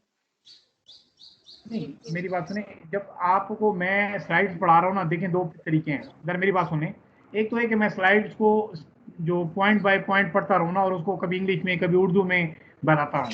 मेरी को ये मैं स्लाइड से नहीं पढ़ाता होता, ये आपका ऑनलाइन है मतलब मैं स्लाइड से पढ़ा रहा हूँ। और ये मैं स्लाइड से पढ़ाता ही नहीं हूँ। मैं इवन ऑनलाइन क्लासेस में, ऑनलाइन में भी मैं स्लाइड से नहीं पढ़ाता, मैं खुद पढ़ा देता हूँ। तो मुझे आप सुने, इसके बाद इसको जाके पढ़ें।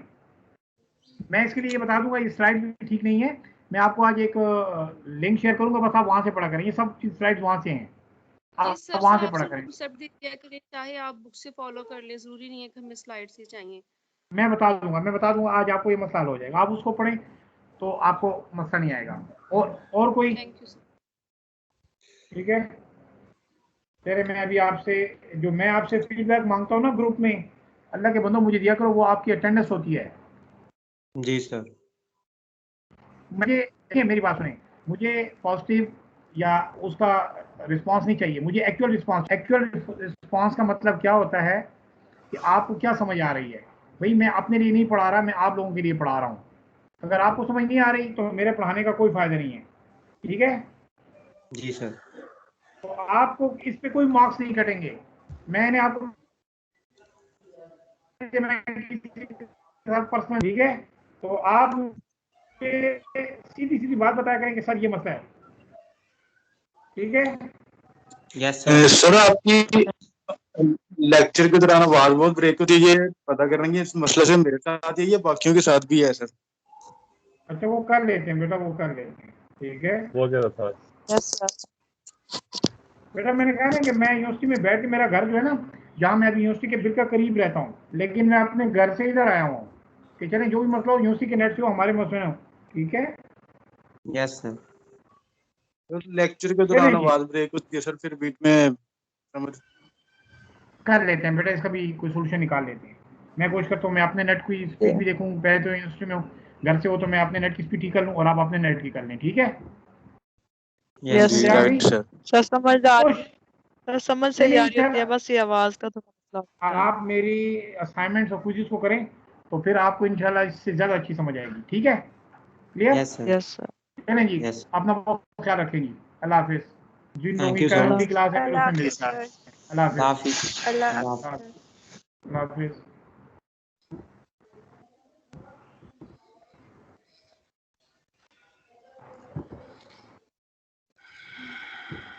मॉक सर को ये जो अभी सर ने कहा ये सेंड करना सर को।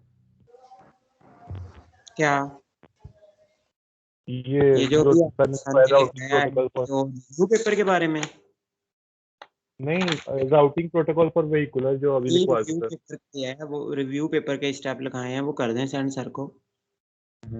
अच्छा